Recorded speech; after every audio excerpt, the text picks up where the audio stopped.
आप सभी को मेरा नमस्कार and a very good afternoon to each and every individual whosoever has come here and is sparing their valuable time in anticipating something new, different, useful, and a revenue opportunity can be shared.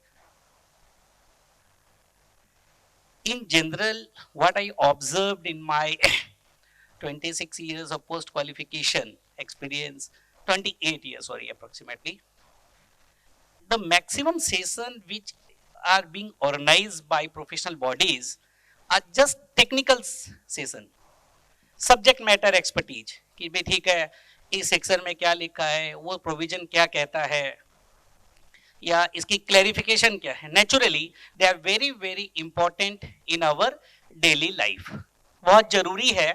Otherwise उसके बिना हमारी जो professional liabilities जो है और जो professional commitments जो हैं क्लाइंट्स के प्रति, क्लाइंट एक्सपेक्ट करके चलता है कि हमें सब कुछ पता है और वो भी लेटेस्ट.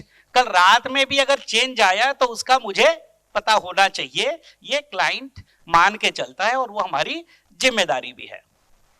अगर हम बजट सेशन की बात करें तो आप देखते होंगे कि बजट सेशन आज अगर हुआ तो कल दूसरे दिन जो हमारे स्पीकर्स हैं सीए के भगवान जिनको कहते हैं हम, गिरीश आहूजा जी, सबके गुरुओं के गुरु, कितनी मेहनत करते होंगे उस बजट को देख करके, उसके प्रोविजंस को ध्यान में रखना, उसके करेक्शन देखना. चाहे वेद जैन जी हो, चाहे अतुल गुप्ता जी, चाहे बहुत सारे स्पीकर्स हैं, हमारे इंस्टीट्यूट के मेंबर्स हैं, सभी कोई. तो बड़ा टिपिकल और डिफिकल्ट कार्य है. लेकिन क्या हम जो कर रहे हैं वो क्लाइंट को वैल्यू एडिशन कितना दे रहा है? हमने क्या कभी ये सोचा कि आज अगर मैं एक क्लाइंट से 25,000 रुपया फीस ले रहा हूं तो 2.5 लाख या 25 लाख रुपए की जर्नी में मुझे कितना समय लगेगा? क्या कभी कोई सोचा? क्या कभी किसी ने आपको इस तरह की बातें बताई कि आप अपनी फीस का 10 गुना से 100 गुना की जर्नी कैसे ट्रैवल करें? एक मात्र सीए ऐसा प्रोफेशन है जो काम करने के बाद में पैसे लेता है. पिछले साल की फीस अब दे जाना और उसमें भी टोटल जोड़ करके लमसम कर देना. कई बार तो जब मैंने शुरुआत में सीए फर्म में एसोसिएट रहा, 96 मैंने क्वालिफाई किया, तो मुझे याद है 251 रुपए आईटीआर फाइल करने का. तो मुझे लगा कभी पंडित जी की दक्षिणा है क्या ये? आप भी लोग बिल बनाते होंगे शायद 11,000, 21,000, 5,100, 3,100 ऐसे शायद देखा है, मैंने खुद भी किया था. मुझे लगा कि ऑस्पिशियस नंबर होगा, शायद हो सकता है इसलिए करते होंगे. तो खैर मैं उसमें नहीं जाता, अपना अपना पर्सपेक्टिव है.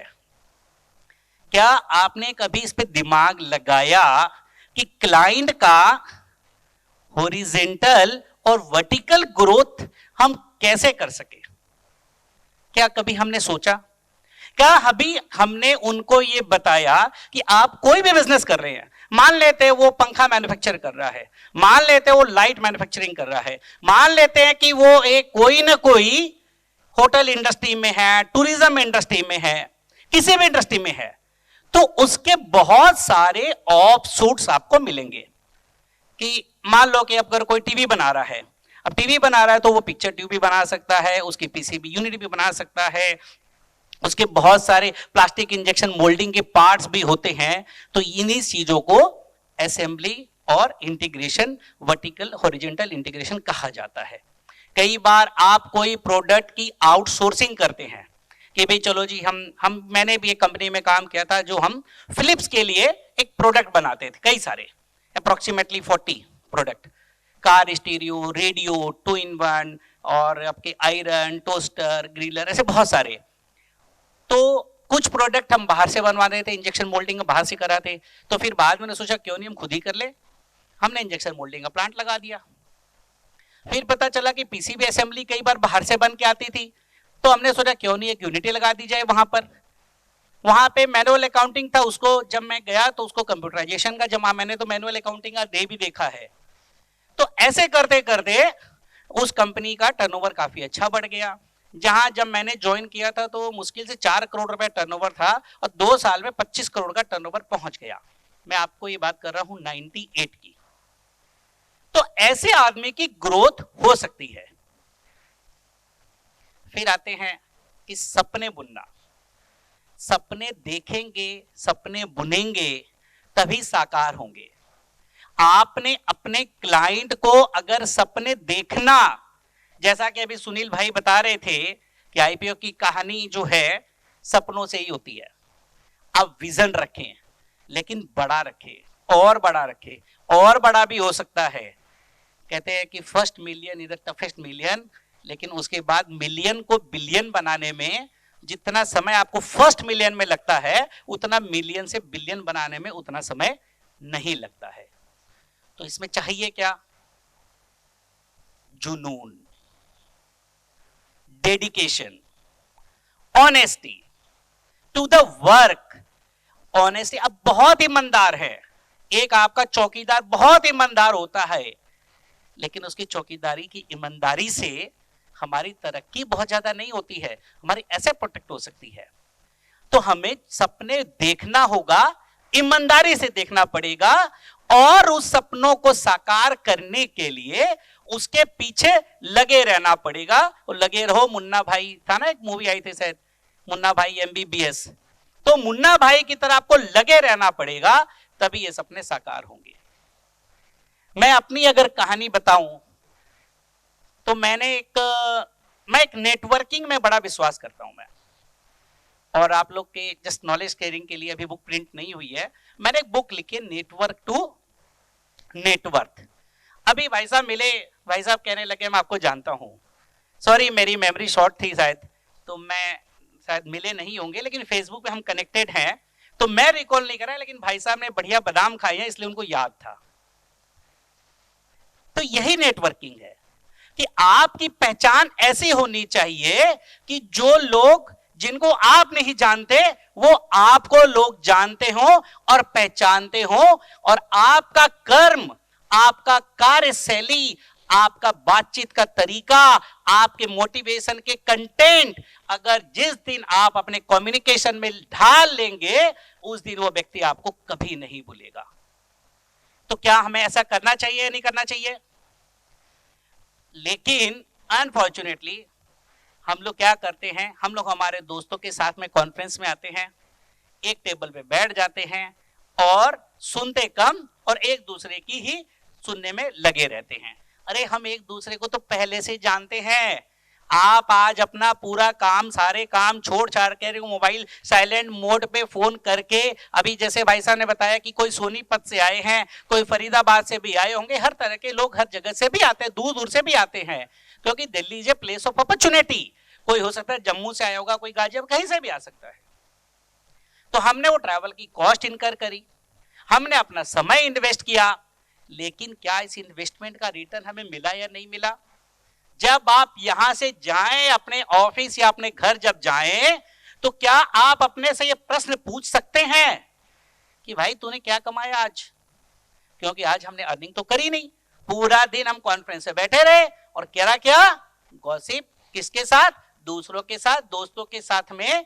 तो क्या हमने नई नॉलेज की शेयरिंग करी? क्या नहीं करी ना, क्योंकि आप एक दूसरे को बहुत जानते हो, वहां से आपको जितना मिलना था वो आपको मिल चुका है। लेकिन अगर आप अपनी टेबल बदल के, जब कभी भी ब्रेक हो तो टेबल बदलेंगे, तो आपके सर्कल वाले जो 5-7 लोग जो टेबल पे बैठे हैं वो बदल जाएंगे। उनसे आप नेटवर्किंग कर सकते हैं, उनसे आप नई चीज सुन सकते हैं। आप बोलेंगे सिर्फ वो जो आपको आता है, लेकिन आप सुनेंगे दोनों बातें, जो आपको पता है और जो आपको पता नहीं है। तो at least we should create a opportunity so that we can come to know something new about the other person and there can be synergy. Correct? तो क्या हमें यह सब करना चाहिए, नहीं करना चाहिए? तो शेयर समाधान की जो कहानी है वो एक ऐसे बच्चे की कहानी है जो एक सरकारी मीडियम हिंदी स्कूल से पढ़ा हुआ, जहां पे हमें 2 रुपए मिल जाते तो लगता है कि आज के 1 लाख से ज्यादा हमारे पास में पैसे हैं। हमारी बारिश हो जाती थी तो क्लास की छुट्टी हो जाती थी क्लास 2, 3, 4 में, क्योंकि ऊपर से पानी टपकता था। लेकिन ये वो अभय चंडालिया उसी स्कूल का विद्यार्थी है जहां पे ये सब देखा, और आज हम यहाँ आप लोग के सामने, मेरा सौभाग्य है कि मुझे मौका मिल आप लोगों से शेयर करने का मिला है। लेकिन उसमें क्या चीज डिफरेंट था, मैं आज भी उस स्कूल के बहुत सारे बच्चों से बातचीत करता हूं, तो वो आज भी कहीं वहीं बैठे हैं, कोई 15,000, 20,000, 25,000, 30,000, 40,000 रुपए कमा रहे हैं। बहुत कम ऐसे लोग हैं जो इस लेवल पे पहुंच पाए। तो वो डिफरेंस क्या था? वो डिफरेंस था हमारा जुनून, हमारी knowledge earning, because knowledge is your earning.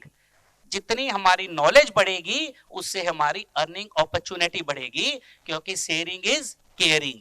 आपको कोई दूसरा अपनी शेयरिंग कर रहा है तो मैं इसलिए आया हूं, मुझे आज कोई पैसे नहीं मिलने हैं, अगर इंस्टीट्यूट देती होगी तो मैं कभी लेता नहीं, तो I have not come for that. लेकिन मैं सोचता हूं कि ये मेरी मोरल रिस्पॉन्सिबिलिटी है to give it back to the society and just share what I had done, so that if out of जो भी 100-150 लोग बैठे हैं, इसमें से एक को, दो को, चार को भी फायदा मिल जाए तो वो ही मेरा अचीवमेंट होगा, और उससे मेरे भगवान का आशीर्वाद मुझे मिलते जाएगा, और उससे हमारी कंपनी की ग्रोथ होती चली जाएगी। तो ये है। तो चलिए आते हैं आईपीओ की कहानी, प्रमोटर की जुबानी। आप लोग सबके आशीर्वाद से लास्ट 16 सितंबर को शेयर समाधान, एक छोटी सी कंपनी जिसका टर्नओवर लगभग 10 करोड़ रुपया कंसोलिडेटेड था, 4 करोड़ के आसपास पैट था, इतनी छोटी कंपनी का आईपीओ भी आ सकता है, बशर्ते कि आप सपने देखें और उसके प्रति कार्य करें। बहुत छोटी सी कंपनी, मैं कोई बहुत बड़ा कार्य नहीं कर रहा हूं, हाँ, लेकिन मैं जो कार्य कर रहा हूं वो सबकी जरूरत है। यहाँ जितने लोग बैठे हैं और इनके जितने सबके रिश्तेदार हैं और आप सबके जितने क्लाइंट हैं, वो सारे के सारे हमारे टारगेट क्लाइंटल बेस है। ये हमने इस तरह का प्रोडक्ट बनाया।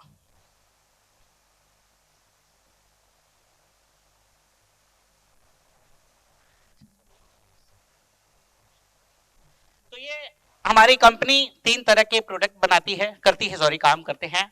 इन्वेस्टमेंट एंड डेट रिकवरी, इससे हमने शुरुआत करी। तो इन्वेस्टमेंट एंड डेट रिकवरी क्या होता है? इन्वेस्टमेंट हम सभी कोई अर्न करते हैं, सभी कोई सेव करते हैं, सभी सपने बुनते हैं कि हमारे जो पैसे सेव हो उसको अच्छी जगह अगर हम निवेश करेंगे वो मल्टीप्लाई हो जाएगा, करेक्ट? हम रियल एस्टेट में पैसे लगाते हैं, हम शेयर मार्केट में लगाते हैं, म्यूचुअल फंड में लगाते हैं, प्राइवेट इक्विटी पैसे लगाते हैं, वेंचर कैपिटल में लगाते हैं, डिबेंचर्स में लगाते हैं, बॉन्ड्स में लगाते हैं, वारंट्स में लगाते हैं, आप पीपीएफ में इन्वेस्ट करते हैं, इंश्योरेंस की पॉलिसीज आप लेते हैं, उसमें वो इन्वेस्टमेंट का भी इनबिल्ट होता है, म्यूचुअल फंड है, यूनिट ट्रस्ट है, ऐसे बड़तेरे प्रोडक्ट हैं। हो सकता है किसी सब्जेक्ट मैटर एक्सपर्ट को मेरे से ज्यादा जानकारी हो, लेकिन हम उसमें कोई प्रोडक्ट की सेलिंग नहीं करते। अब होता क्या है, हमारी खुद की गलती का खामियाजाना हमें खुद भुगतना पड़ता है। और वो क्या है कि जैसे हम कहते हैं ना, दिवाली पे साफ सफाई, भी दिवाली का टाइम आ रहा है, हर घर में साफ सफाई का अभियान चालू हो चुका होगा। अभी बहुतों के घर में ये भूतले हुए, बिसरे हुए, अटके हुए निवेश के पेपर आपको मिल सकते हैं, फाइलों के अंदर, कोई फोल्डर के अंदर, कोई लिफाफे के अंदर में। और पुराने जैसे मोदी जी ने जब डिमोनेटाइजेशन किया था, बहुत सारे कैश करेंसी भी उस समय निकल गई थी, भाभी जी के अकाउंट में या दीदी के अकाउंट में बहुत सारे मिल जाएंगे वो। लेकिन ऐसे ही अभी आपको ये निवेश के, इन्वेस्टमेंट के पेपर भी मिल सकते हैं, आपके पापा के, दादा के, परदादा के, बच्चों के नाम के। हमारा नाम बदल गया, हस्बैंड शादी के बाद में लेडी का सरनेम चेंज हो जाता है, कई बार एक ही घर में बहन का नाम भी सीमा है और वाइफ का भी नाम सीमा हो जाता है, तो नॉर्मली आने वाले इनकमिंग न्यू मेंबर का नाम बदल दिया जाता है। तो ऐसी कई सारी समस्याएं हमारे लाइफ में आती है। तो और उस कारण से हमारे पैसे जो हमने निवेश किए, हमारी गलती के कारण, कि जब कभी भी ऐसा करेक्शन हुआ तो क्या हमने करेक्टिव एक्शन लिया या नहीं लिया? एक इंग्लिश में कहावत है, delay is the deadliest form of denial. अब उस डिले के लिए हम खुद जिम्मेदार हैं। आपको जान के हैरानी होगी कि सिर्फ और सिर्फ इन्वेस्टमेंट का अमाउंट जो भटका हुआ, अटका हुआ है, जहां पे समस्याएं आती है ट्रांसफर और ट्रांसमिशन से रिलेटेड जो भी प्रॉब्लम्स है, वो मार्केट लगभग 6 लाख करोड़ का है, 6 लाख करोड़। तो this is an another new opportunity for all of you also. दूसरा प्रोडक्ट हमने बताया कि जो हम पैसा कमाते हैं, निवेश करते हैं। अब आप सभी से प्रश्न पूछता हूं, क्या 100% हमारे खुद के बुक्स ऑफ अकाउंट हम मेंटेन करते हैं? क्या 100% क्लाइंटों के फैमिली मेंबर की बुक्स ऑफ अकाउंट मेंटेन होती है? क्या आपको कोई 2,000 4,000 रुपए ITR फाइल करने के 10,000 15,000 20,000 रुपए देगा, आप उसके बुक्स ऑफ अकाउंट बनाएंगे क्या? नहीं ना। लेकिन कभी सोचा हमने कि कोरोना जैसी बीमारी भी आएगी और 5 दिन के अंदर में अपने साथ ले जाएगी? हमने देखा 50 लाख लोग हॉस्पिटल गए, वापस भी नहीं आए, कंधा देने तक का मौका नहीं मिला। मैंने अपनी माता को खोया, मैंने अपने बचपन के दोस्त को खोया। मेरे दोस्त के फादर और बेटा दोनों एक ही हॉस्पिटल में एडमिट थे, दोनों को पता ही नहीं है कि दोनों एडमिट थे और दोनों स्वर्ग सिधार गए।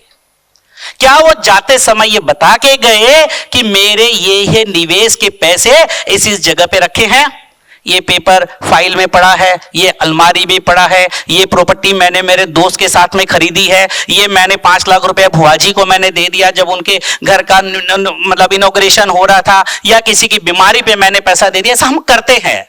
हम ह्यूमन बीइंग है। कई बार 2% 3% पर मंथ का लालच मिलेगा, एग्रीमेंट टू सेल कर लिया, प्रॉपर्टी के पेपर हमारे पास पड़े हैं, अब ब्याज के पैसे नहीं आ रहे हैं, कहीं ऐसे ही दे दिया। हर तरह का इन्वेस्टमेंट है, क्योंकि हम चाहते हैं कि जल्दी से 1 2 का 4 हो जाए।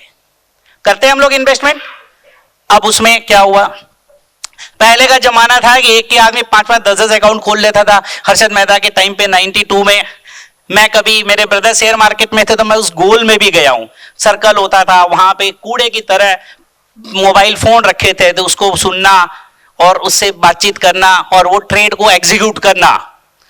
अब वहां पे एक एक आदमी, जैसे मेरा नाम है अभय कुमार चंडालिया और मैं जैन हूं, तो मैं क्या क्या लिख सकता हूं? अभय कुमार लिख सकता हूं, अभय कुमार चंडालिया लिख सकता हूं, अभय जैन लिख सकता हूं, अभय कुमार जैन लिख सकता हूं, समझ गए? एक कुमार चंडालिया लिख सकता हूं, चंडालिया लिख सकता हूं। ऐसे करके मेरे मल्टीपल नाम हो सकते हैं। लेकिन जब से ये पैन नंबर आया और KYC का सिस्टम आया, तब से सिर्फ और सिर्फ अभय चंडालिया एक ही नाम पे इन्वेस्टमेंट कर सकता है। लेकिन जो हमने पुराने इस तरह की जो मिस्टेक्स हमारी लाइफ में करी, कभी आपने सोचा कि पैसे हमें मिलेंगे नहीं मिलेंगे? आप जितने बैलेंस शीट बनाते हैं उन सब के अंदर में, उन सब के परिवार में ऐसी समस्याएं आपको ढूंढने से मिल जाएगी। और ये प्रोसीजरल काम है। पेपर बनाने आप खुद भी कर सकते हैं, ये कोई बहुत बड़ा रॉकेट साइंस नहीं है। लेकिन पावर ऑफ कंसंट्रेशन नहीं है, डाइवर्सिफिकेशन नहीं हुआ। अभी मैं कितने इंटरव्यू लेता हूं, सर मेरे को तो ऑडिट ही करनी है, मुझे तो ITR ही फाइल करनी है, मुझे ROC का ही काम करना है, खाली से कंपनी सेक्रेटरी हायर करते हैं, नहीं मुझे तो खाली मिनट बुक ही लिखनी है। अरे भाई, उसे क्या सीखोगे तुम इतना ज्यादा? They are not so remunerative. आप 1 साल की, अगर हम ROC कंप्लायंसेस की अगर बात करें, आप लोग कितने पैसे देते हैं एक छोटी कंपनी का? 5,000 10,000 15,000 20,000 25,000, दैट्स ऑल। 10 कंपनी भी, 20 कंपनी 25 भी कर लेगा तो कितना मिलेगा? 2 2.5 3 4 लाख रुपए मिलेगा। लेकिन वो विजन नहीं है और वो विजन ट्रांसमिट नहीं होता है। ऐसी कॉन्फ्रेंसेस के अंदर में vision transmission is more important than technical knowledge, क्योंकि टेक्निकल नॉलेज तो आप किताब से भी पढ़ सकते हैं। और आज की तारीख में हमारे यहाँ पे गूगल बाबा हमारे पास बैठा हुआ है, और अब तो चैट GPT तो इतना सुंदर जवाब देता है कि आपको कई बार लीगल ड्राफ्टिंग की भी जरूरत नहीं पड़ती है। लेकिन वो फिर भी आप चेक कर सकते हैं।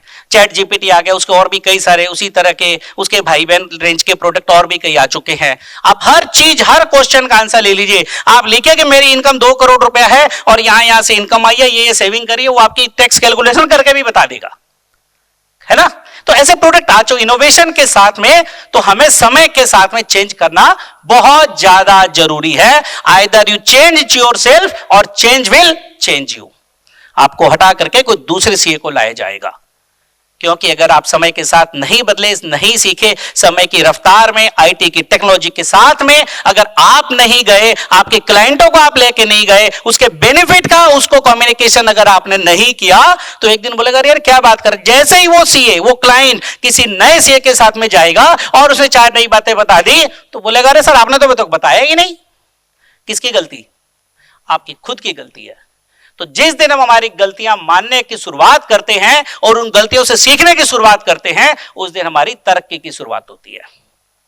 तो दूसरा प्रोडक्ट हमारा वेल्थ समाधान कार्ड हुआ। तो ये हमने डिजिटल वॉलेट बनाया है जहां पे एक व्यक्ति अपनी इंफॉर्मेशन रख सकता है, इन्वेस्टमेंट की सारी जानकारी रख सकता है और अपने भाई को, बहन को, पापा को, ससुराल वाले को उसका लॉगिन आईडी, पासवर्ड भी आप दे सकते हैं। लेकिन एज पर द लॉ, जो आपने अगर विल बनाई है तो विल के मुताबिक मिलेगा, विल नहीं है तो सक्सेसर लॉ के हिसाब से मिलेगा, नॉमिनेशन है तो नॉमिनेशन हिसाब से मिलेगा। इस तरीके से प्रोसेस होता है।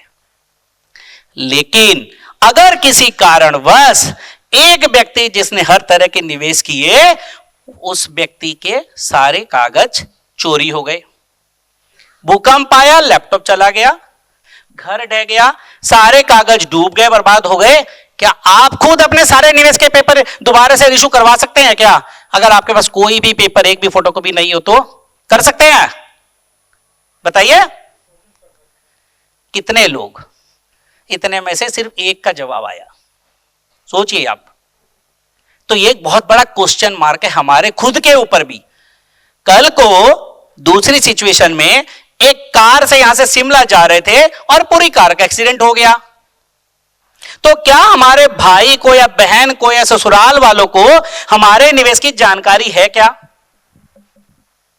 आप बताइए, नहीं है। और तीसरी सिचुएशन इससे भी खराब हो सकती है कि भूकंप आया, सारा परिवार उसी में मर गया, कोई अनसर्टेनिटी के कारण से, या बाढ़ आई, या हमने देखा पहाड़ों के अंदर में पूरा का पूरा जल के साथ में, बाढ़ के अंदर में मकान भी ढह गया, लोग भी ढह गए, सब कुछ कागज भी ढह गए। अब क्या वो भाई बहन इस तरह के निवेश के पैसे निकाल पाएगा या नहीं निकाल पाएगा? ये हमारी हार्ड एंड मनी है जो हमने हमारे सपने बुने, बच्चों की पढ़ाई के लिए, बच्चों की शादी के लिए, बिजनेस के लिए, रिटायरमेंट के लिए और कोई भी मिशन या विजन के लिए। तो जब आपको इस तरह के पैसे की जब जरूरत आन पड़े तो आप क्या करेंगे? तो protection of wealth is equally important, the way you are thinking and earning and making the wealth. क्योंकि जब हमें चाहिए तो मिलेगा ही नहीं, तो क्या फायदा उस वेल्थ का? तो आपको ये बता जान के हैरान होगी, आगे दिखाऊंगा मैं। तीसरा, एक नया डोमेन। मैंने हमेशा कुछ ना कुछ नया प्रयास करने का कोशिश करी कि कुछ नया, कुछ डिफरेंट हटके। मैंने भी एक सोचा कि प्रैक्टिस कर लूं, फिर मैं सोचा यार फिर वही 1000-2000 की फीस मिलेगी, क्योंकि मैं लेफ्ट माय जॉब इन 2010। तो कितने उस समय मिलती होगी? नॉर्मल आईटीआर की मैं बात करूं, एकदम लोवेस्ट लेवल पे 1500, 2000, 2500, 3000। अब मैं सोचा भाई उस समय 18-20 लाख रुपए तनख्वाह मिलती थी, अब उसको कैसे कंपेंसेट करे? तनख्वाह हो गई माइनस, ऑफिस के एक्सपेंसेस हो गए चालू, तो नेट आपको 2.5-3 लाख रुपए तो मिनिमम से मिनिमम उतना चाहिए। सर्वाइव कैसे करें? हमें सोचा कुछ नया करे, कुछ हटके करे जो मार्केट में नहीं है। तो I am happy to share Samadhan is the first company in their sector and segment who has set up this trend of investment recovery and blocked investment, IPF recovery हो, चाहे इन्वेस्टर एजुकेशन प्रोटेक्शन फंड की compliances की duties हो, या duplicate share certificate issue करवाने हो, या आपका डिविडेंड दोबारा इशू करवाना हो, या आपके फिजिकल शेयर ट्रांसफर डीड अगर आपने ट्रांसफर नहीं करवाई हो, कोई भी समस्या हो, with in the purview of the law he possible है। वो करने का प्रयास किया और आज हमने खुशी है इस बात की कि आज हमने लगभग टोटल 2200 करोड़ से ज्यादा का लीगल सॉल्यूशन, इन्वेस्टमेंट रिकवरी 1700 से ज्यादा क्लाइंटों की अभी तक हम करवा चुके हैं और करीब करीब 1500 से ज्यादा बिजनेस पार्टनर हमारे अक्रॉस द कंट्री जुड़े हुए हैं जो हमारे लिए लीड जनरेट करके देते हैं। आप भी कर सकते हैं, कुछ भी कर सकते हैं, जिसके पास जो चाहे। Chartered accountant, mutual fund, share brokers, investment advisory companies, wealth managers, हर तरह के लोग हमारे साथ में जुड़े हुए हैं और उनको सिर्फ नाम और फोन नंबर देना है, बाकी सारा काम हम करते हैं। अब आते हैं ये लिटिगेशन फंडिंग। कम से कम ये डोमेन $500 ट्रिलियन से ऊपर का डोमेन है। आप लोगों को जान के हैरानी होगी कि इंडिया में टोटल नंबर ऑफ केसेस कितने चल रहे हैं पता है आपको? ecourts.gov.in वेबसाइट है, लगभग 6 करोड़ केसेस चल रहे हैं। अगर एक केस की 10 लाख रुपए वैल्यू ले लें तो कितना हो गया सर? 60 लाख करोड़ रुपए हो गया। मैं तो उससे कभी 40 लाख करोड़ की बात कर रहा हूं मैं। इतना बड़ा डोमेन है। अब रीजन क्या है? Due regards to the law of eternity, judiciary and all, वो अपने सिस्टम से चलते हैं और क्लाइंट को तो क्या चाहिए? हथेली पे सरसों चाहिए कि भैया आज ही हमारे पैसे रिकवरी हो जाए, लेकिन प्रोसीजर है, टाइम लगता है, तो that they do not have the money, क्योंकि वो 10, 20, 25, 30 साल से अपने पैसे लीगल फाइट के अंदर में अपनी जमीन बेच करके, अपनी एसेट बेच करके, अपने निवेश बेच करके अपना केस फाइट कर रहे हैं और आज वो हैंड टू माउथ भी हो चुके हैं। भले ही वो जिस जमीन पे बैठे हैं उसके वैल्यू 100 करोड़ रुपए हो, लिटिगेशन है, वैल्यू जीरो ही है, आप कुछ नहीं कर सकते, बेच नहीं पाएंगे। तो उस डोमेन में हम एंट्री मारी जो कि आउट ऑफ इंडिया बड़ा कॉमन है, and this is not permitted for a lawyer in practice and a chartered accountant in practice to do this because we charge an contingency fees, कि अगर हम जीत गए तो हम पैसे लेंगे, जो आपसे एडवांस ले लिया वो एडजस्ट कर लेंगे। कोई कारण से आपने जो एडवांस दिया और हमारा खर्चा ज्यादा लग जाए, कम लग जाए, जो आपसे आ गया वो एक्सपेंस हो गया आपका, और जो हमारा पैसा खर्च हो गया वो भी हमारा एक्सपेंसेस है। इनकम तो जब आएगी जब अकाउंट में पैसे आएंगे या प्रॉपर्टी का पोजेशन आपको मिलेगा। हमने 45 साल के केस को 45 हफ्ते में खत्म करा। कोई विश्वास करेगा इस बात को? एनसीएलटी में बिल्कुल हारा हुआ मैटर हमने उनको हमारी स्ट्रेटेजी और टेक्निकल नॉलेज से उनको जिता करके दिया। ऐसे ऐसे मैटर्स हैं जो कई लोगों को समझ नहीं है, because you need right person at the right time to get you the right result. और जब आपने राइट रिजल्ट आगे देंगे तो आपको आपका हक का जो पैसा है, राइट रेवेन्यू, जो कि इतनी बड़ी हो सकती है, एक सिंगल क्लाइंट से आप 10 करोड़ 5 करोड़ 20 करोड़ रुपए भी फीस ले चुके हैं। इतना बड़ा डोमेन है ये। चलिए, शेयर समाधान एक इंडिया की अनक्लेम इन्वेस्टमेंट रिकवरी कंपनी है जो lost, block, forgotten investment, physical share, mutual fund, provident fund, deposit, insurance किसी भी तरीके से करती है। ये सिर्फ जो 600 करोड़ बता रहा हूं ये सिर्फ इन्वेस्टमेंट का अमाउंट है। बाकी हमने लीगल मैटर, लीगल बैटल, एक केस में तो 1200 करोड़ रुपए देना था, उसकी लायबिलिटी भी हमने मतलब 2 डिजिट में ले आए, ये भी हमने करा। तो ऐसा डोमेन है ये, ठीक है। और जिनको लगता है कि पैसा मिलेगा नहीं मिलेगा, हमारे इंडिया के इन्वेस्टर तो लंदन में इन्वेस्ट कर रखा था, बोले बेटा मेरे को तो लगता है मेरे जीते जी तो पैसे नहीं मिलेंगे। हमने कहा कल चिंता मत करो, हम आपके जीते जी ही लाके देंगे। और फॉर्चुनेटली हमने लंदन से भी रिकवरी करके उनको करीब 1 साल लगा, उनको पैसे मिल गए। और उसके बाद में ठीक है, ये अनफॉर्चुनेट पार्ट था, जो भी डेस्टिनी होती है लिखा रहता है, तो बोले वाह बेटा बहुत बढ़िया काम किया। तो हमें ट्रिपल इनकम मिलती है, एक तो क्लाइंट से अग्रीड फीस मिलती है, दूसरा क्लाइंट हमें बहुत भर भर के आशीर्वाद देता है, वाह बेटा, वाह बेटी, वाह शेयर समाधान, बहुत जबरदस्त काम किया। आप वेबसाइट पे देखेंगे तो एक भी शिकायत आपको नहीं मिलेगी। ये हमारी सबसे बड़ी एसेट है। और वही क्लाइंट हमें 2 4 5 10 20 क्लाइंट हमें भेज रहा होता है, ये हमारी स्ट्रेंथ है। देखिए, litigation funding also referred to third party funding or legal funding in the practice of providing financial assistance to the individual or corporate, जहां पर भी legal dispute चल रहा है। अब लीगल डिस्प्यूट कुछ भी हो सकता है, भाई भाई का झगड़ा हो सकता है, शेयर होल्डर डिस्प्यूट हो सकता है, क्लास एक्शन सूट हो सकता है, प्रॉपर्टी का पोजीशन का इशू हो सकता है, गवर्नमेंट का आपने काम करा। इंडिया का सबसे बड़ा लिटिगेंट नंबर 1 कौन है कंट्री में, पता है आपको? National highway authority of India. लगभग 85,000 80,000 करोड़ के ऊपर के उनके लिटिगेशन सिंगल चल रहे हैं। आपने हाईवे का कॉन्ट्रैक्ट ले लिया, आपने मोबिलाइजेशन कर दिया, जमीन ही नहीं है, अब आप क्या करेंगे? आपका तो लॉस चालू है, तो आपको लॉस क्लेम करेंगे। आपने काम चालू कर दिया, रोड बना दी, बीच में कहीं पे रुकावट आ गई, लो जी काम रुक गया, अब आपका तो लॉस हो रहा है। इस कारण से कॉस्ट एस्केलेशन हो गई, तो आपका एडिशनल क्लेम बनेगा, तो उनका जो भी प्रोसीजर आप करिए, आर्बिट्रेशन में जाइए, फिर हाई कोर्ट जाइए, फिर सुप्रीम कोर्ट जाइए, चलते रहेगा, उनको तो कोई फर्क नहीं पड़ता है। सो द लार्जेस्ट लिटिगेंट, अगर हम लिटिगेंट की बात करें तो बहुत बड़ी बड़ी पीएसयूज हैं जिनका टर्नओवर लाखों करोड़ में है, और जिसका जितना बड़ा बिजनेस उसका उतना बड़ा litigation.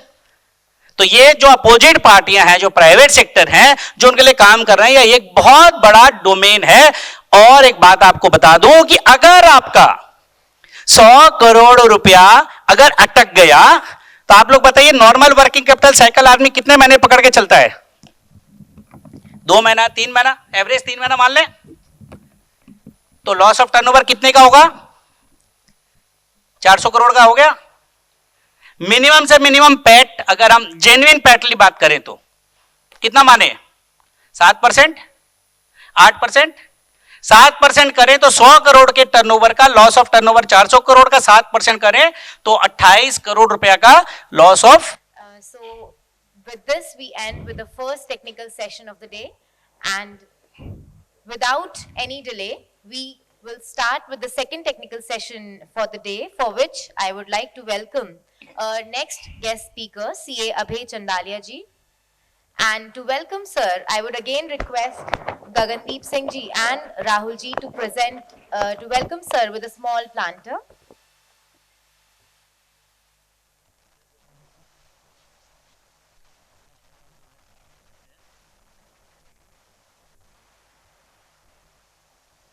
We welcome you, sir.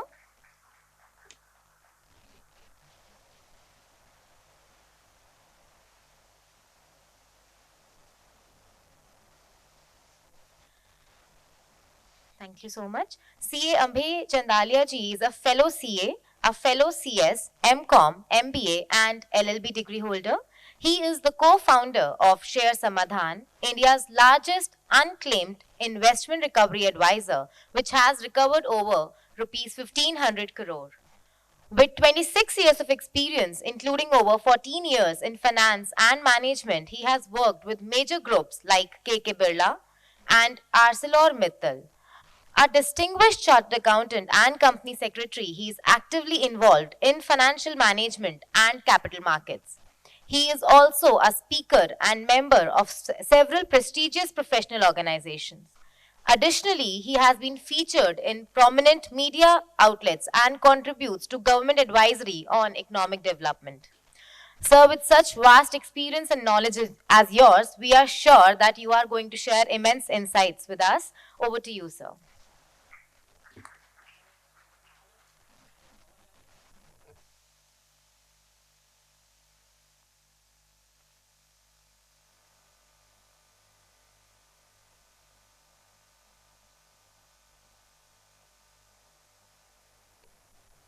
Hello चलो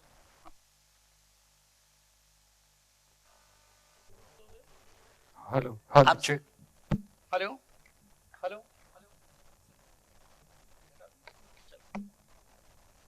हेलो या आप सभी को मेरा नमस्कार and a very good afternoon to each and every individual whosoever has come here and is sparing their valuable time in anticipating something new, different, useful, and a avenue opportunity can be shared. In general, what I observed in my 26 years of post qualification experience, 28 years, sorry, approximately, the maximum session which are being organized by professional bodies are just technical session, subject matter expertise कि भाई ठीक है इस section में क्या लिखा है, वो प्रोविजन क्या कहता है, या इसकी क्लैरिफिकेशन क्या है. Naturally they are very very important in our daily life, बहुत जरूरी है. अदरवाइज उसके बिना हमारी जो प्रोफेशनल लायबिलिटीज जो है और जो प्रोफेशनल कमिटमेंट्स जो हैं क्लाइंट्स के प्रति, क्लाइंट एक्सपेक्ट करके चलता है कि हमें सब कुछ पता है और वो भी लेटेस्ट. कल रात में भी अगर चेंज आया तो उसका मुझे पता होना चाहिए, ये क्लाइंट मान के चलता है और वो हमारी जिम्मेदारी भी है.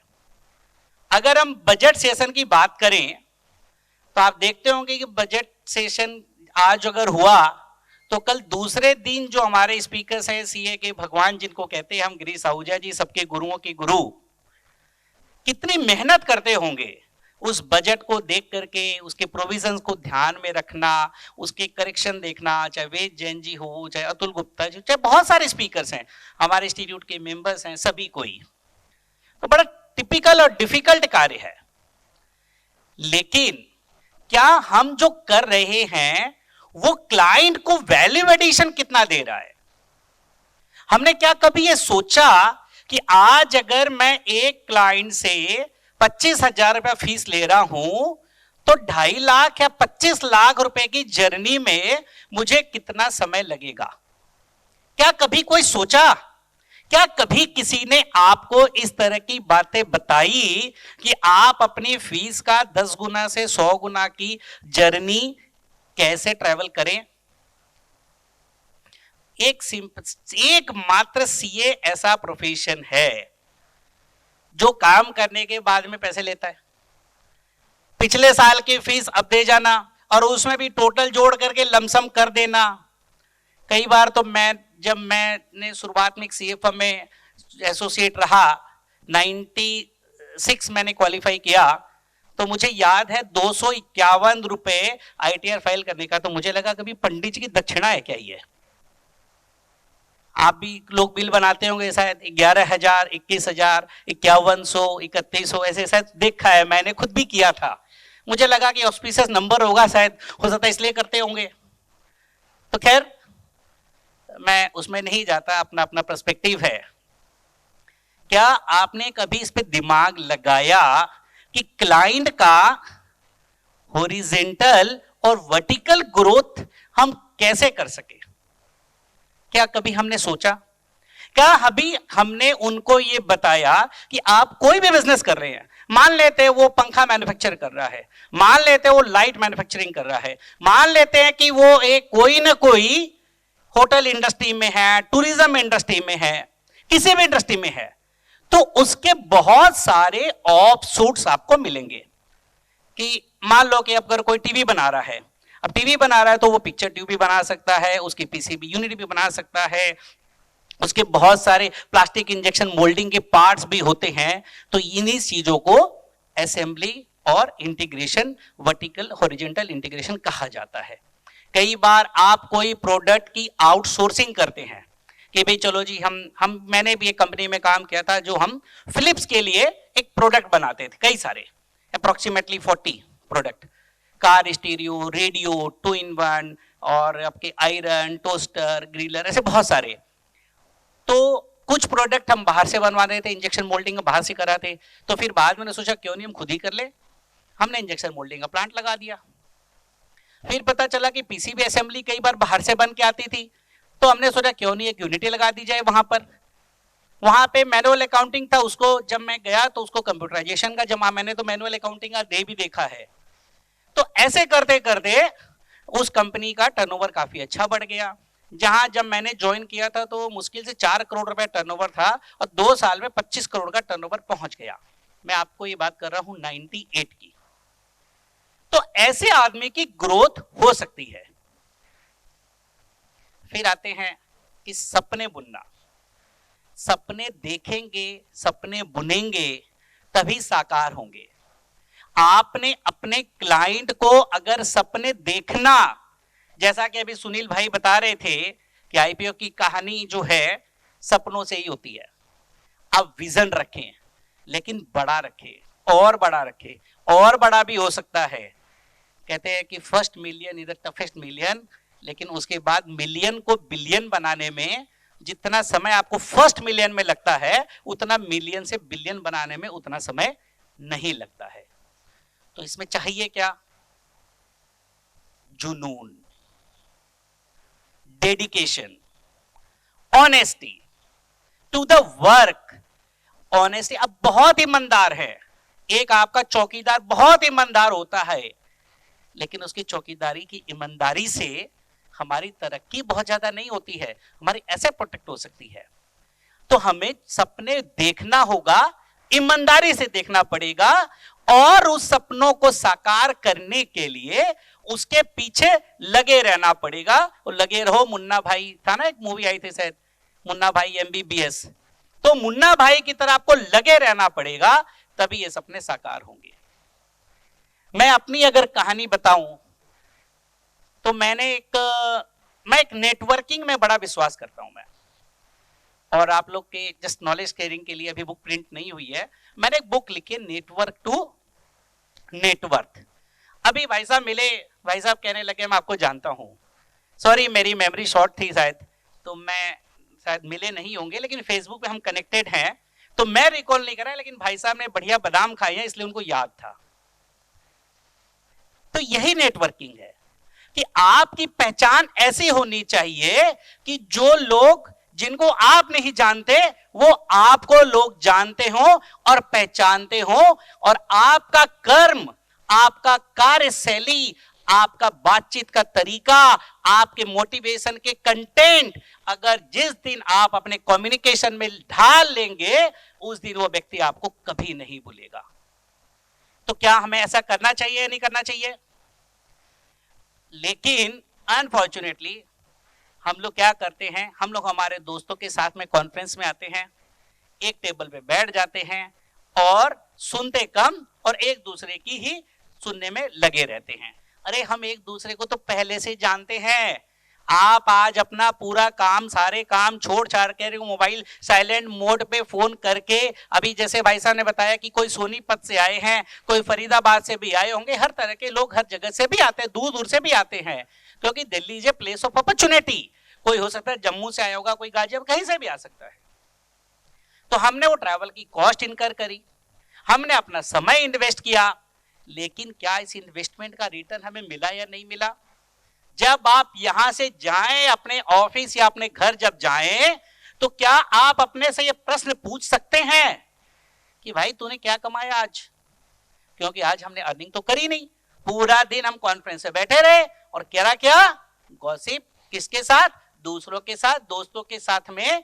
तो क्या हमने नई नॉलेज की शेयरिंग करी? क्या नहीं करी ना, क्योंकि आप एक दूसरे को बहुत जानते हो, वहां से आपको जितना मिलना था वो आपको मिल चुका है। लेकिन अगर आप अपनी टेबल बदल के, जब कभी भी ब्रेक हो तो टेबल बदलेंगे, तो आपके सर्कल वाले जो 5-7 लोग जो टेबल पे बैठे हैं वो बदल जाएंगे। उनसे आप नेटवर्किंग कर सकते हैं, उनसे आप नई चीज सुन सकते हैं। आप बोलेंगे सिर्फ वो जो आपको आता है, लेकिन आप सुनेंगे दोनों बातें, जो आपको पता है और जो आपको पता नहीं है। तो at least we should create a opportunity so that we can come to know something new about the other person and there can be synergy. Correct? तो क्या हमें यह सब करना चाहिए, नहीं करना चाहिए? तो शेयर समाधान की जो कहानी है वो एक ऐसे बच्चे की कहानी है जो एक सरकारी मीडियम हिंदी स्कूल से पढ़ा हुआ, जहां पे हमें 2 रुपए मिल जाते तो लगता है कि आज के 1 लाख से ज्यादा हमारे पास में पैसे हैं। हमारी बारिश हो जाती थी तो क्लास की छुट्टी हो जाती थी क्लास 2, 3, 4 में, क्योंकि ऊपर से पानी टपकता था।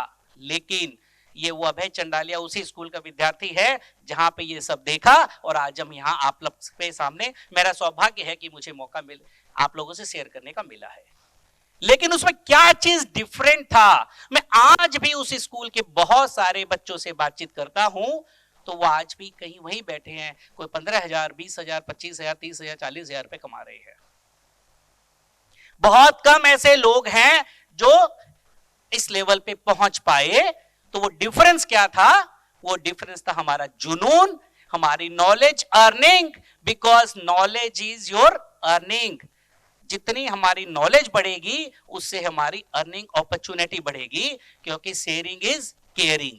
आपको कोई दूसरा अपनी शेयरिंग कर रहा है तो मैं इसलिए आया हूं, मुझे आज कोई पैसे नहीं मिलने हैं, अगर इंस्टीट्यूट देती होगी तो मैं कभी लेता नहीं, तो I have not come for that. लेकिन मैं सोचता हूं कि ये मेरी मोरल रिस्पॉन्सिबिलिटी है to give it back to the society and just share what I had done, so that if out of जो भी 100-150 लोग बैठे हैं, इसमें से 1 को, 2 को, 4 को भी फायदा मिल जाए तो वो ही मेरा अचीवमेंट होगा, और उससे मेरे भगवान का आशीर्वाद मुझे मिलते जाएगा, और उससे हमारी कंपनी की ग्रोथ होती चली जाएगी। तो ये है। तो चलिए आते हैं आईपीओ की कहानी, प्रमोटर की जुबानी।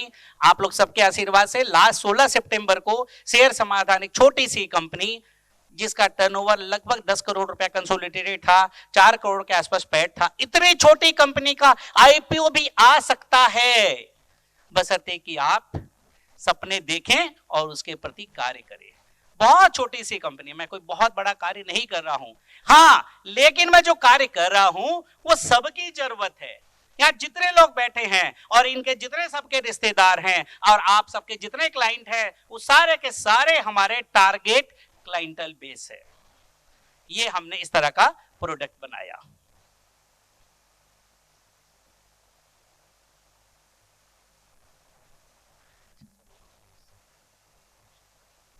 तो ये हमारी कंपनी 3 तरह के प्रोडक्ट बनाती है, काम करते हैं। इन्वेस्टमेंट एंड डेट रिकवरी, इससे हमने शुरुआत करी। तो इन्वेस्टमेंट एंड डेट रिकवरी क्या होता है? इन्वेस्टमेंट हम सभी कोई अर्न करते हैं, सभी कोई सेव करते हैं, सभी सपने बुनते हैं कि हमारे जो पैसे सेव हो उसको अच्छी जगह अगर हम निवेश करेंगे वो मल्टीप्लाई हो जाएगा। करेक्ट? हम रियल इस्टेट में पैसे लगाते हैं, हम शेयर मार्केट में लगाते हैं, म्यूचुअल फंड में लगाते हैं, प्राइवेट इक्विटी पैसे लगाते हैं, वेंचर कैपिटल में लगाते हैं, डिबेंचर्स में लगाते हैं, बॉन्ड्स में लगाते हैं, वारंट्स में लगाते हैं, आप पीपीएफ में इन्वेस्ट करते हैं, इंश्योरेंस की पॉलिसीज आप लेते हैं, उसमें वो इन्वेस्टमेंट का भी इनबिल्ट होता है, म्यूचुअल फंड है, यूनिट ट्रस्ट है, ऐसे बढ़ते प्रोडक्ट हैं। हो सकता है किसी सब्जेक्ट मैटर एक्सपर्ट को मेरे से ज्यादा जानकारी हो, लेकिन हम उसमें कोई प्रोडक्ट की सेलिंग नहीं करते। अब होता क्या है, हमारी खुद की गलती का खामियाजाना हमें खुद भुगतना पड़ता है। और वो क्या है कि जैसे हम कहते हैं ना, दिवाली पे साफ सफाई, भी दिवाली का टाइम आ रहा है, हर घर में साफ सफाई का अभियान चालू हो चुका होगा। अभी बहुतों के घर में ये भूतले हुए, बिसरे हुए, अटके हुए निवेश के पेपर आपको मिल सकते हैं, फाइलों के अंदर, कोई फोल्डर के अंदर, कोई लिफाफे के अंदर में। और पुराने जैसे मोदी जी ने जब डिमोनेटाइजेशन किया था, बहुत सारे कैश करेंसी भी उस समय निकल गई थी, भाभी जी के अकाउंट में या दीदी के अकाउंट में बहुत सारे मिल जाएंगे वो। लेकिन ऐसे ही अभी आपको ये निवेश के, इन्वेस्टमेंट के पेपर भी मिल सकते हैं, आपके पापा के, दादा के, परदादा के, बच्चों के नाम के। हमारा नाम बदल गया, हस्बैंड शादी के बाद में लेडी का सरनेम चेंज हो जाता है। कई बार एक ही घर में बहन का नाम भी सीमा है और वाइफ का भी नाम सीमा हो जाता है, तो नॉर्मली आने वाले इनकमिंग न्यू मेंबर का नाम बदल दिया जाता है। तो ऐसी कई सारी समस्याएं हमारे लाइफ में आती है। तो और उस कारण से हमारे पैसे जो हमने निवेश किए, हमारी गलती के कारण, कि जब कभी भी ऐसा करेक्शन हुआ तो क्या हमने करेक्टिव एक्शन लिया या नहीं लिया। एक इंग्लिश में कहावत है, delay is the deadliest form of denial. अब उस डिले के लिए हम खुद जिम्मेदार हैं। आपको जान के हैरानी होगी कि सिर्फ और सिर्फ इन्वेस्टमेंट का अमाउंट जो भटका हुआ, अटका हुआ है, जहां पे समस्याएं आती है ट्रांसफर और ट्रांसमिशन से रिलेटेड जो भी प्रॉब्लम्स है, वो मार्केट लगभग 6 लाख करोड़, 6 लाख करोड़। तो this is an another new opportunity for all of you also. दूसरा प्रोडक्ट हमने बताया कि जो हम पैसा कमाते हैं, निवेश करते हैं। अब आप सभी से प्रश्न पूछता हूं, क्या 100% हमारे खुद के बुक्स ऑफ अकाउंट हम मेंटेन करते हैं? क्या 100% क्लाइंटों के फैमिली मेंबर की बुक्स ऑफ अकाउंट मेंटेन होती है? क्या आपको कोई 2,000 4,000 रुपए आईटीआर फाइल करने के 10,000 15,000 20,000 रुपए देगा, आप उसके बुक्स ऑफ अकाउंट बनाएंगे क्या? नहीं ना। लेकिन कभी सोचा हमने कि कोरोना जैसी बीमारी भी आएगी और 5 दिन के अंदर में अपने साथ ले जाएगी? हमने देखा 50 लाख लोग हॉस्पिटल गए, वापस भी नहीं आए, कंधा देने तक का मौका नहीं मिला। मैंने अपनी माता को खोया, मैंने अपने बचपन के दोस्त को खोया। मेरे दोस्त के फादर और बेटा दोनों एक ही हॉस्पिटल में एडमिट थे, दोनों को पता ही नहीं है कि दोनों एडमिट है और दोनों स्वर्ग सिधार गए। क्या वो जाते समय ये बता के गए कि मेरे ये निवेश के पैसे इस जगह पे रखे हैं, ये पेपर फाइल में पड़ा है, ये अलमारी में पड़ा है, ये प्रॉपर्टी मैंने मेरे दोस्त के साथ में खरीदी है, ये मैंने 5 लाख रुपए भुआ जी को मैंने दे दिया जब उनके घर का मतलब इनॉग्रेशन हो रहा था, या किसी की बीमारी पे मैंने पैसा दे दिया? ऐसा हम करते हैं। हम ह्यूमन बीइंग है। कई बार 2% 3% पर मंथ का लालच मिलेगा, एग्रीमेंट टू सेल कर लिया, प्रॉपर्टी के पेपर हमारे पास पड़े हैं, अब ब्याज के पैसे नहीं आ रहे हैं, कहीं ऐसे ही दे दिया। हर तरह का इन्वेस्टमेंट है, क्योंकि हम चाहते हैं कि जल्दी से 1 2 का 4 हो जाए। करते हैं हम लोग इन्वेस्टमेंट। अब उसमें क्या हुआ, पहले का जमाना था कि एक ही आदमी 5-5 10-10 अकाउंट खोल लेता था। हर्षद मेहता के टाइम पे 92 में मैं कभी, मेरे ब्रदर शेयर मार्केट में थे तो मैं उस गोल में भी गया हूं। सर्कल होता था, वहां पे कूड़े की तरह मोबाइल फोन रखे थे, तो उसको सुनना और उससे बातचीत करना और वो ट्रेड को एग्जीक्यूट करना। अब वहां पे एक एक आदमी, जैसे मेरा नाम है अभय कुमार चंडालिया और मैं जैन हूं, तो मैं क्या क्या लिख सकता हूं? अभय कुमार लिख सकता हूं, अभय कुमार चंडालिया लिख सकता हूं, अभय जैन लिख सकता हूं, अभय कुमार जैन लिख सकता हूं, समझ गए? एक कुमार, एक चंडालिया लिख सकता हूं, ए चंडालिया लिख सकता हूं। ऐसे करके मेरे मल्टीपल नाम हो सकते हैं। लेकिन जब से ये पैन नंबर आया और केवाईसी का सिस्टम आया, तब से सिर्फ और सिर्फ अभय चंडालिया एक ही नाम पे इन्वेस्टमेंट कर सकता है। लेकिन जो हमने पुराने इस तरह की जो मिस्टेक्स हमारी लाइफ में करी, कभी आपने सोचा कि पैसे हमें मिलेंगे नहीं मिलेंगे? आप जितने बैलेंस शीट बनाते हैं उन सब के अंदर में, उन सब के परिवार में ऐसी समस्याएं आपको ढूंढने से मिल जाएगी। और ये प्रोसीजरल काम है। पेपर बनाने आप खुद भी कर सकते हैं, ये कोई बहुत बड़ा रॉकेट साइंस नहीं है, लेकिन पावर ऑफ कंसंट्रेशन नहीं है, डाइवर्सिफिकेशन नहीं हुआ। अभी मैं कितने इंटरव्यू लेता हूं, सर मेरे को तो ऑडिट ही करनी है, मुझे तो आईटीआर ही फाइल करनी है, मुझे आरओसी का ही काम करना है, खाली से कंपनी सेक्रेटरी हायर करते हैं, नहीं नहीं मुझे तो खाली मिनट बुक ही लिखनी है। अरे भाई उसे क्या सीखोगे तुम इतना ज्यादा, they are not so remunerative. आप एक साल की, अगर हम आरओसी कंप्लायंसेस की अगर हम बात करें, आप लोग कितने पैसे देते हैं एक छोटी कंपनी का? 5,000, 10,000, 15,000, 20,000, 25,000, दैट्स ऑल। 10 कंपनी भी, 20 कंपनी 25 भी कर लेगा तो कितना मिलेगा? 2, 2.5, 3, 4 लाख रुपए मिलेगा। लेकिन वो विजन नहीं है, और वो विजन ट्रांसमिट नहीं होता है। ऐसी कॉन्फ्रेंसेस के अंदर में vision transmission is more important than a technical knowledge, क्योंकि टेक्निकल नॉलेज तो आप किताब से भी पढ़ सकते हैं, और आज की तारीख में हमारे यहाँ पे गूगल बाबा हमारे पास बैठा हुआ है, और अब तो चैट जीपीटी तो इतना सुंदर जवाब देता है कि आपको कई बार लीगल ड्राफ्टिंग की भी जरूरत नहीं पड़ती है, लेकिन वो फिर भी आप चेक कर सकते हैं। चैट जीपीटी आ गया, उसके और भी कई सारे उसी तरह के उसके भाई बहन रेंज के प्रोडक्ट और भी कई आ चुके हैं। आप हर चीज, हर क्वेश्चन का आंसर ले लीजिए। आप लिखे कि मेरी इनकम 2 करोड़ रुपया है और यहां से इनकम आई है, ये सेविंग करिए, वो आपकी टैक्स कैलकुलेशन करके भी बता देगा, है ना। तो ऐसे प्रोडक्ट आ चुके इनोवेशन के साथ में, तो हमें समय के साथ में चेंज करना बहुत ज्यादा जरूरी है। आइदर यू चेंज योरसेल्फ और चेंज विल चेंज यू। आपको हटा करके कोई दूसरे सीए को लाया जाएगा, क्योंकि अगर आप समय के साथ नहीं बदले, नहीं सीखे, समय की रफ्तार में, आईटी की टेक्नोलॉजी के साथ में अगर आप नहीं गए, आपके क्लाइंटों को आप लेके नहीं गए, उसके बेनिफिट का उसको कम्युनिकेशन अगर आपने नहीं किया, तो एक दिन बोलेगा यार क्या बात कर। जैसे ही वो सीए, वो क्लाइंट किसी नए सीए के साथ में जाएगा और उसने 4 नई बातें बता दी, तो बोलेगा अरे सर आपने तो बताया ही नहीं। किसकी गलती? आपकी खुद की गलती है। तो जिस दिन हम हमारी गलतियां मानने की शुरुआत करते हैं और उन गलतियों से सीखने की शुरुआत करते हैं, उस दिन हमारी तरक्की की शुरुआत होती है। तो दूसरा प्रोडक्ट हमारा वेल्थ समाधान कार्ड हुआ। तो ये हमने डिजिटल वॉलेट बनाया है, जहां पे एक व्यक्ति अपनी इंफॉर्मेशन रख सकता है, इन्वेस्टमेंट की सारी जानकारी रख सकता है, और अपने भाई को, बहन को, पापा को, ससुराल वाले को उसका लॉगिन आईडी, पासवर्ड भी आप दे सकते हैं। लेकिन एज पर द लॉ, जो आपने अगर विल बनाई है तो विल के मुताबिक मिलेगा, विल नहीं है तो सक्सेसर लॉ के हिसाब से मिलेगा, नॉमिनेशन है तो नॉमिनेशन हिसाब से मिलेगा। इस तरीके से प्रोसेस होता है। लेकिन अगर किसी कारणवश एक व्यक्ति जिसने हर तरह के निवेश किए, उस व्यक्ति के सारे कागज चोरी हो गए, भूकंप आया, लैपटॉप चला गया, घर ढह गया, सारे कागज डूब गए, बर्बाद हो गए, क्या आप खुद अपने सारे निवेश के पेपर दोबारा से इशू करवा सकते हैं क्या? अगर आपके पास कोई भी पेपर, एक भी फोटोकॉपी नहीं हो तो कर सकते हैं?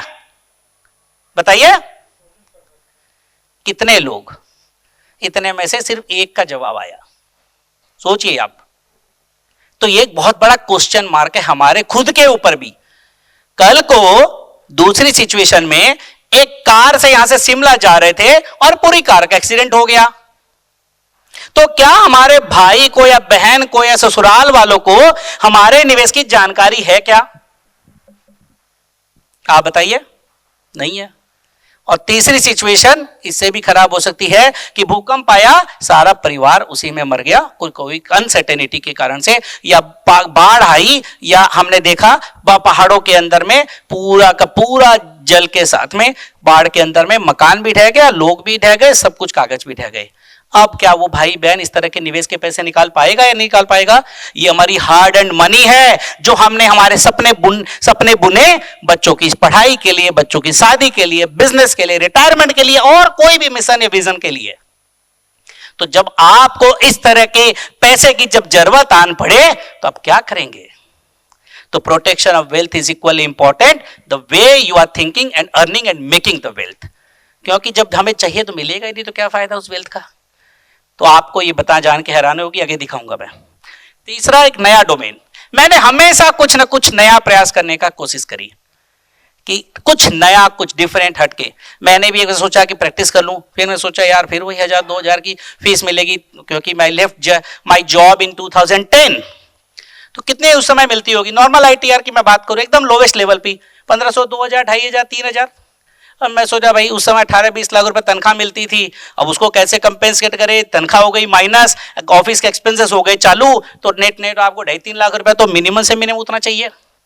सर्वाइव कैसे करें, हमें सोचा कुछ नया करे, कुछ हटके करे जो मार्केट में नहीं है। तो I am happy to share Samadhan is the first company in their sector and segment who has set up this trend of investment recovery and blocked investment, IPF से रिकवरी हो, चाहे इन्वेस्टर एजुकेशन प्रोटेक्शन फंड की compliances की duties हो, या duplicate share certificate issue करवाने हो, या आपका डिविडेंड दोबारा इशू करवाना हो, या आपके फिजिकल शेयर ट्रांसफर डीड अगर आपने ट्रांसफर नहीं करवाई हो, कोई भी समस्या हो, with in the purview of the law he possible है, वो करने का प्रयास किया।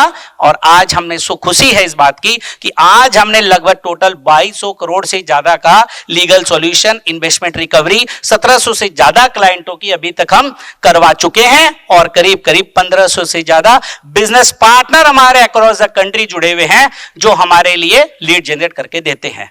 आप भी कर सकते हैं, कुछ भी कर सकते हैं, जिसके पास जो चाहे, chartered accountant, mutual fund, share brokers, investment advisory companies, wealth managers, हर तरह के लोग हमारे साथ में जुड़े हुए हैं, और उनको सिर्फ नाम और फोन नंबर देना है, बाकी सारा काम हम करते हैं। अब आते हैं ये लिटिगेशन फंडिंग, कम से कम ये डोमेन $500 ट्रिलियन से ऊपर का डोमेन है। आप लोगों को जान के हैरानी होगी कि इंडिया में टोटल नंबर ऑफ केसेस कितने चल रहे हैं, पता है आपको?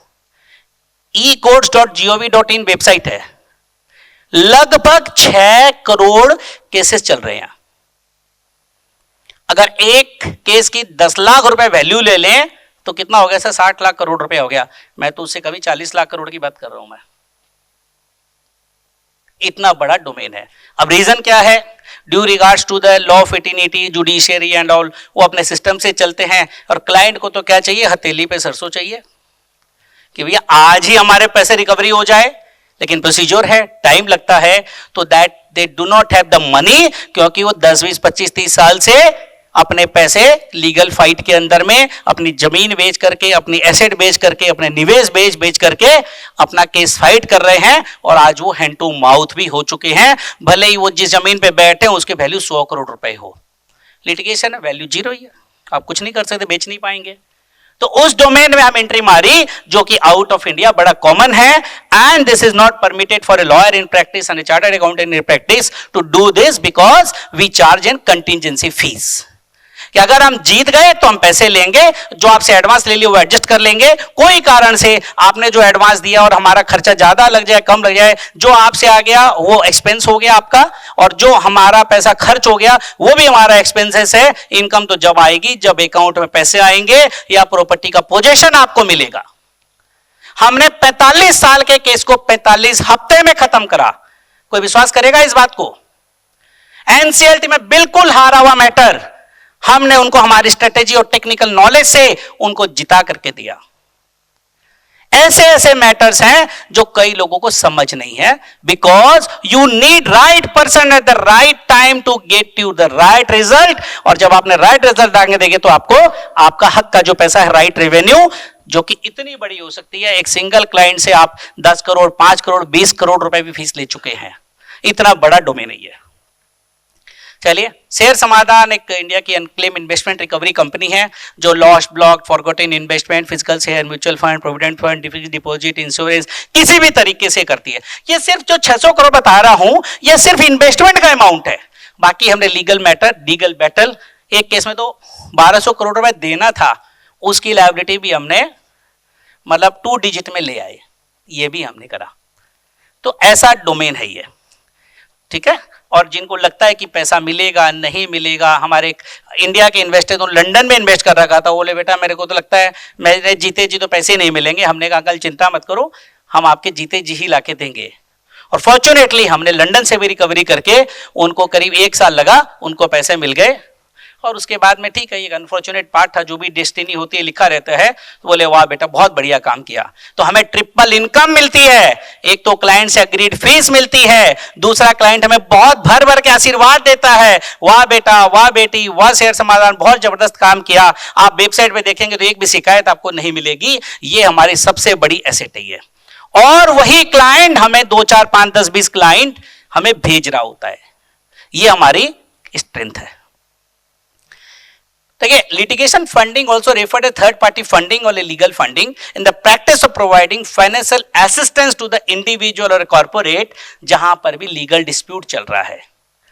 अब लीगल डिस्प्यूट कुछ भी हो सकता है, भाई भाई का झगड़ा हो सकता है, शेयर होल्डर डिस्प्यूट हो सकता है, क्लास एक्शन सूट हो सकता है, प्रॉपर्टी का पोजीशन का इशू हो सकता है, गवर्नमेंट का आपने काम करा. इंडिया का सबसे बड़ा लिटिगेंट नंबर 1 कौन है कंट्री में पता है आपको? National highway authority of India. लगभग 85,000 80,000 करोड़ के ऊपर के उनके लिटिगेशन सिंगल चल रहे हैं. आपने हाईवे का कॉन्ट्रैक्ट ले लिया, आपने मोबिलाइजेशन कर दिया, जमीन ही नहीं है, अब आप क्या करेंगे? आपका तो लॉस चालू है, तो आपको लॉस क्लेम करेंगे. आपने काम चालू कर दिया, रोड बना दी, बीच में कहीं पे रुकावट आ गई, लो जी काम रुक गया, अब आपका तो लॉस हो रहा है. इस कारण से कॉस्ट एस्केलेशन हो गई, तो आपका एडिशनल क्लेम बनेगा. तो उनका जो भी प्रोसीजर आप करिए, आर्बिट्रेशन में जाइए, फिर हाई कोर्ट जाइए, फिर सुप्रीम कोर्ट जाइए, चलते रहेगा, उनको तो कोई फर्क नहीं पड़ता है.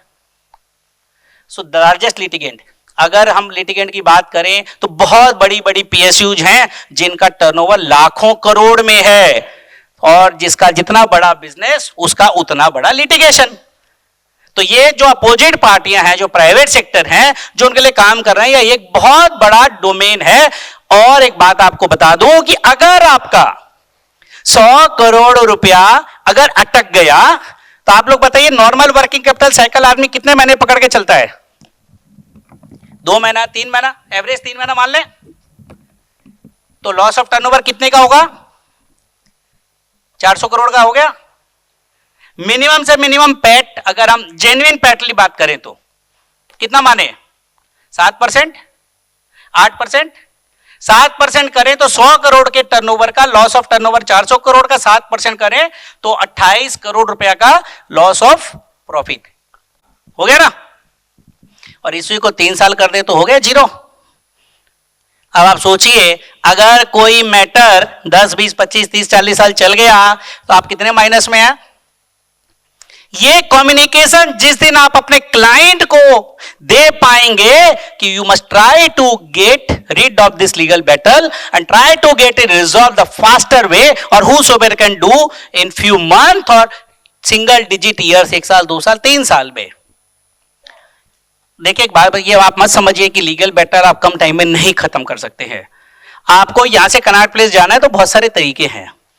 आप यहां से बस में जा सकते हैं, यहां से आप मेट्रो में जा सकते हैं, आप यहां से अपनी गाड़ी में जा सकते हैं, आप साइकिल पे जा सकते हैं, आप साइकिल रिक्शा से जा सकते हैं. करेक्ट, आपके मल्टीपल ऑप्शंस है. लेकिन फास्टेस्ट और सेफेस्ट कौन सा हुआ? यहां पर मेट्रो हुआ ना, क्योंकि सबसे सेफ और टाइम एकदम बाउंड है. वो इन जनरल 1-2 मिनट 3 मिनट ऊपर नीचे हो सकती है, तो आपका सबसे सेफ. आप पता है कि सब जगह पूरे दिल्ली में जाम लगा है, तो आप क्या करेंगे? मेट्रो ना.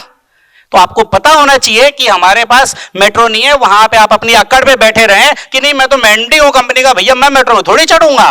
तो भैया फिर आप जाओ 3 घंटे रुक जाओ train traffic. So this is what I want to communicate. There is always a better and faster way to get your matter resolved in the lowest possible time, and that's what we are doing it. इसमें हम लोग करते हैं कि the objective is to allow the litigant to pursue their claims without having to pay the entire financial burden. हम कुछ उससे advance लेते हैं, कुछ प्रोग्रेसिव सक्सेस बेस पे लेते हैं, जब जब सक्सेस होते तब तब लेते हैं, और फाइनली जिस दिन वो रिजॉल्व हो जाता है, अकाउंट में पैसे आ जाते हैं, तब हमारी हम फीस चार्ज करते हैं. तो this is a very very big area and domain. तो ये हम करते हैं, क्रेज ब्रीफिंग है, ड्यू डिलिजेंस है. हाँ ठीक है, हमें भी बिजनेस कर रहे हैं तो we do the proper due diligence way the probability of success is more than 70-80%, then only we take up, and till then we don't take a single penny. आप तो किसी के पास जाएंगे तो वो कॉन्फ्रेंस के डिस्कशन के मैटर के भी पैसे लेगा. लॉयर्स तो लेते हैं ना कॉन्फ्रेंस के पैसे. आप कोई मैटर डिस्कस करने जाए वो तो बोलेगा sir, and they are right. हम लोग नहीं लेते हैं, सीए नहीं लेते हैं. एक ही आईटीआर की फीस में ही सब सारे क्लैरिफिकेशन में बहुत सारे दे देते हैं. लीगल ओपिनियन राइटिंग में देंगे तो हम पैसे ले सकते हैं भले ही, but we should learn from these lawyers how to charge more money. Because आप क्या बेच रहे हैं? You are selling your time and knowledge only. We can raise the bills for the advisory given to them. So this is another area of advisory I am giving it to you. So जहां पे success की 70-80% से ज्यादा हो, उस तरह के matter हम लेते हैं, केस समझते हैं, डिलिजेंस करते हैं, एग्रीमेंट साइन करते हैं, कॉन्ट्रैक्ट बनाते हैं, फिर सेटलमेंट हो या जजमेंट हो या लीगल प्रोसीडिंग हो, और फाइनली जब पैसा रिजॉल्व हो जाता है तो उसमें जो भी पैसा लगता है इन द प्रोसेस, अब किसको हायर करना है वो that we decide. So this is that. Financial relief सामने वाले को मिलता है, लेवलिंग द प्लेइंग फील्ड करते हैं, access to top legal representation. इसमें क्या होता है कि कई बार क्या होता है, एनएचएआई का मैटर है तो हमें एनएचएआई के टेक्निकल एक्सपर्ट को हायर करना चाहिए, a person who has depth knowledge of technical matter.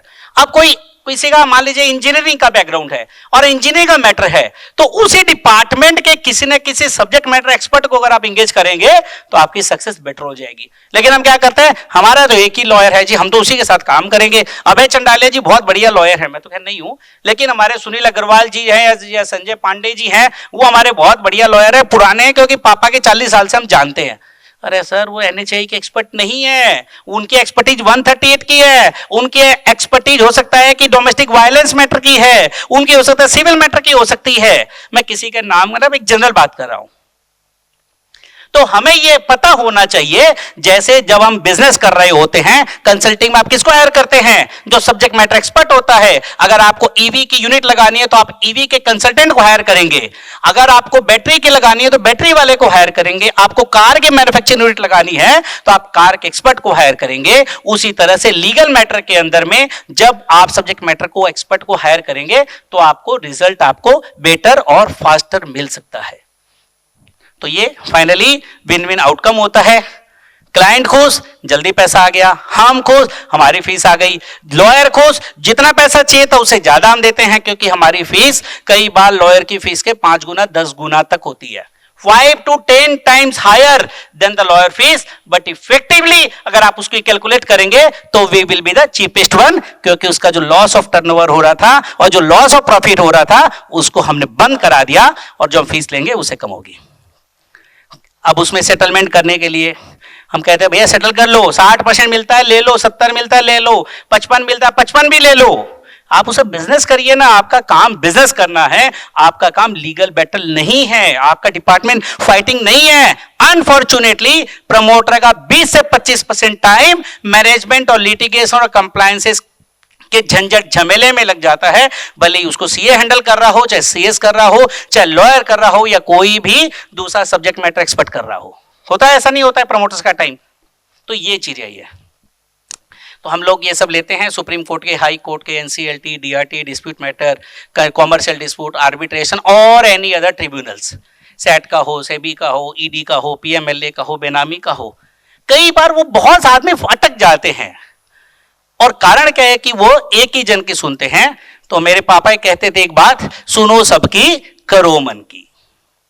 तो हमें जो एक्सपर्ट्स हैं उनकी राय सुननी चाहिए, और उसके बाद में जिस पे आपको सबसे ज्यादा विश्वास हो उसकी बात को मान करके फर्दर कोर्स ऑफ एक्शन पे जाना चाहिए। तो ये है, मैं इसका मैनेजिंग डायरेक्टर हूं, और विकास जैन जी भी हमारे को फाउंडर हैं कंपनी के। हमारा वास्ट एक्सपीरियंस 27 ईयर्स, पोस्ट 28 होने वाले हैं, and Vikas also worked in big corporates. I work with Allen Mittal, KK Birla group, skill, Pipavav port etcetera. और फॉर्चुनेटली जहाँ पे मैंने काम किया वो चारों ही लिस्टेड कंपनियां बन गई, तीनों चारों, मतलब कम से कम लिस्टेड कंपनी का। तो नॉलेज एक्सपर्टीज वहां से हमने ग्रेस्प करी, और वो सपना बुना जब नौकरी में था तब से, कि एक दिन मेरी भी लिस्टेड कंपनी होगी। मुझे लगता है ये वाली तो टेक्निकल चीजें अगर आप बोले तो मेरे को लगता है कि सुनील जी आप लोगों को सब बता चुके हैं, वो मेरे से ज्यादा एक्सपर्ट हैं। लेकिन जब से हमने ये आईपीओ की जर्नी देखी तो जो आंखों देखा हाल था उससे हमने बहुत सारे सबक सीख लिए। आईपीओ की जर्नी इतनी आसान नहीं है जितना कि आपको एक लेक्चर में बताया जाता है। जब आप काम कर रहे होते हैं, जब आपका अगर आईपीओ आ रहा होगा, आप मान के चलिए सर, आप जिस दिन डिसाइड कर, आज अगर आपने डिसीजन ले लिया ना, तो जिस दिन लिस्ट होगा लगभग मिनिमम से मिनिमम 9 महीने तो लग ही जाएंगे। मैं प्रैक्टिकल बता रहा हूं, मैं ये नहीं बता रहा कि सर ऐसे हो जाएगा, नहीं, कोई कहता 3 महीने भी हो सकता है, इक्का दुक्का आ जाए। मैं जनरल बात कर रहा हूं, मैं एक्सेप्शन की बात नहीं कर रहा हूं। रीजन क्या है, हम लोग क्या करते हैं, नॉर्मल डेली रूटीन लाइफ के अंदर में चलता है, देख लेंगे, जो होगा देखा जाएगा। ये आपको नहीं चलेगा, ये आईपीओ की जर्नी में नहीं चलेगा सर, नहीं चलेगा। आपकी कंप्लायंसेस एकदम 100% ऑन ट्रैक होनी चाहिए, ना कोई इनकम टैक्स का डिस्प्यूट हो, ना जीएसटी का डिले हो, ना कोई टीडीएस की डिफॉल्ट हो, कोई भी अगर आपका मेरा भी मान लो कोई इनकम टैक्स की 10-20-50 हजार की भी डिमांड अगर है तो वो भी मुझे उसमें DRHP के अंदर में लिखनी पड़ेगी कि Abhay Chandalia versus income tax department की 20,000 रुपए या 2 लाख रुपए का ये नोटिस चल रहा है और इस जगह पे हमारा मैटर चल रहा है। ये DRHP जब फाइल होता है सर, आपकी एक एक जानकारी वहां पे आती है कि आप कितनी कंपनियों में डायरेक्टर हैं, कहां कहां पार्टनर हैं, कौन कौन सी जगह पे आप प्रोपराइटर हैं, कौन कौन से बिजनेस वर्टिकल में हैं, उसकी ओनरशिप किसकी है, उसका बेनिफिट इसमें आ रहा है नहीं आ रहा है। कारण इन्वेस्टर जो पैसा लगाता है वो प्रमोटर के बैकग्राउंड पे लगाता है, कंपनी की परफॉर्मेंस पे पैसा लगाता है, कंपनी प्रमोटर के डेडिकेशन पे लगाता है, प्रमोटर के जुनून पे पैसा लगाता है कि क्या उसको सपने देखना आता है या नहीं आता, और क्या वो सपने साकार करे लायक है या नहीं है। क्योंकि आज अगर हमारे छोटा सा IPO आया 25.5 करीब, हमने 24 करोड़ 6 लाख रुपया हमने रिटेल में और ये सब एंकर वैंकर और जो होते हैं उसमें दिया, और 5.5% हमने उसमें दिया था, उसमें मार्केट मेकर में। तो आज जिन्होंने 24 करोड़ पैसा लगाया मैं किसी से नहीं मिला हूं। अब हो सकता है इन्वेस्टर मीट में कोई आया हो तो लगा दिया, अलग बात है, बाकी तो कौन मुझे जानता है। अब हो सकता है यहां पे भी कोई बैठा हो किसने लगाया, मेरे को तो पता ही नहीं है। अब हम एक एक लिस्ट की थोड़ी देखेंगे किसका है, कौन लगाया कौन नहीं लगाया। तो आप सोचो कि कितना वो विश्वास कर रहा है उस प्रमोटर के ऊपर में, तो उसको हमें खरा उतरना बहुत जरूरी है। जितना IPO लेके आना जिम्मेदारी है, उससे कहीं 10 गुना ज्यादा जिम्मेदारी आपकी पोस्ट IPO बनती है। यह बात मैं आप लोगों को बताना चाह रहा हूं। अब आज हमें ये लगता है अच्छा पहले तो चलो जी कैसे भी कर लिया, जो भी मर्जी आए इंक्रीमेंट कर दो, ये कर दो वो कर दो। अब तो जितने सेबी के रूल्स हैं, आपको इतना परसेंट अगर आपका रेवेन्यू इनहांस हो रहा है, 10% ज्यादा हो रहा है तो आपको इन्फॉर्म करना पड़ेगा। आप कहीं नया इन्वेस्टमेंट कर रहे हैं वो करना पड़ेगा। हमें हमारा पैसा खुद का पैसा से, अभी अगर हमने जो IPO में जो पर्पज लिखा है इस पर्पज के लिए ही हम पैसे रेज कर रहे हैं। उसके अलावा अगर मैं सोच लूं कि इस कंपनी के लिए ऑफिस खरीद लूं तो वो भी अलाउड नहीं है। मैं सोच लूं कि आज स्टॉक मार्केट बहुत बढ़ रहा है, जब तक पैसे का यूटिलाइजेशन उस पर्पज में नहीं होता है तब तक मैं स्टॉक मार्केट में लगा दूं, आई एम नॉट अलाउड। हमें सिर्फ और सिर्फ FD ही कर सकते हैं। तो इतनी जिम्मेदारी आपकी बढ़ जाती है। आप समझिए प्रमोटर बनने के बाद आपकी जिम्मेदारी बहुत ज्यादा बढ़ती है, और जो इस चीज को समझ पाएगा वही सक्सेसफुल होगा। आप ये मत देखिए कि किसका शेयर का दाम आपका सिर्फ 2-4-6 महीने के अंदर में 4 गुना 10 गुना कैसे हो सकता है। आप प्रैक्टिकली सोचिए ना, कैसे हो सकता, क्यों हो सकता है। क्या उसने ऐसा जादू कर दिया कि आपका 70 रुपए का शेयर 200 रुपया हो गया। बात मैं कह रहा हूं एक बार लॉजिक क्या है, मैं लॉजिक की बात कर रहा हूं। तो अगर ऐसा कुछ हो रहा है तो उसका रिवर्स भी हो सकता है। मैं नहीं कहता कि होगा ही होगा, उसका रिवर्स भी हो सकता है, कुछ भी हो सकता है, नीचे भी जा सकता है। शेयर मार्केट है, कई बार अब शेयर मार्केट है जी, आपने सही बोला भाई साहब ने।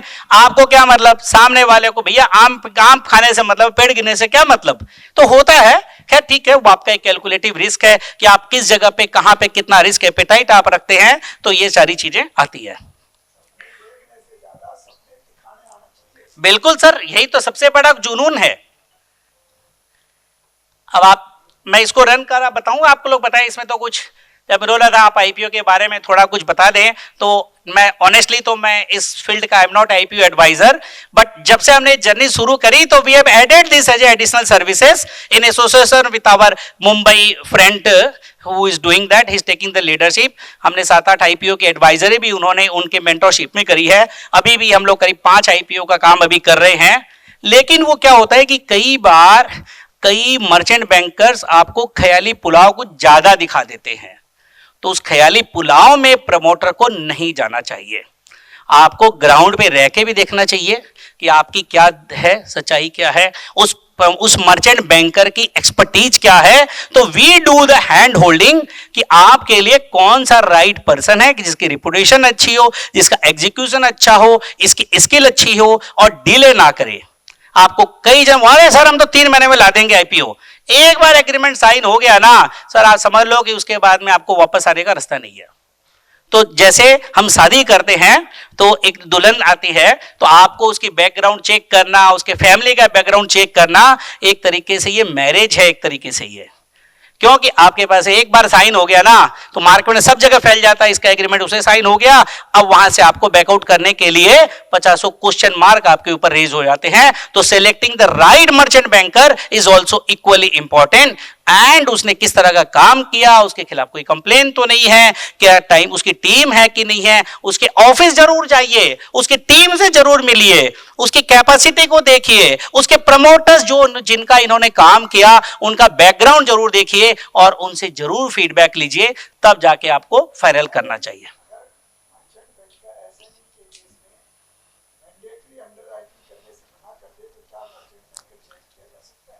सर करना ही पड़ेगा आपको, आपको तो मार्केट मेकिंग मैंडेटरी है। Merchant banker is not above SEBI और बीएससी एनएससी। 5%। मैं सर अंडर राइटिंग 5%। सर मैंने खुद अभी आईपीओ करा है इसलिए मुझे पता है, हो सकता है अगर कोई लेटेस्ट अगर कुछ पिछले 10-15 दिन में कोई चेंज आया तो मुझे पता नहीं, otherwise 5% of the IPO size is mandatory to be underwritten as per the law. BSC SME का बता रहा हूं आपको,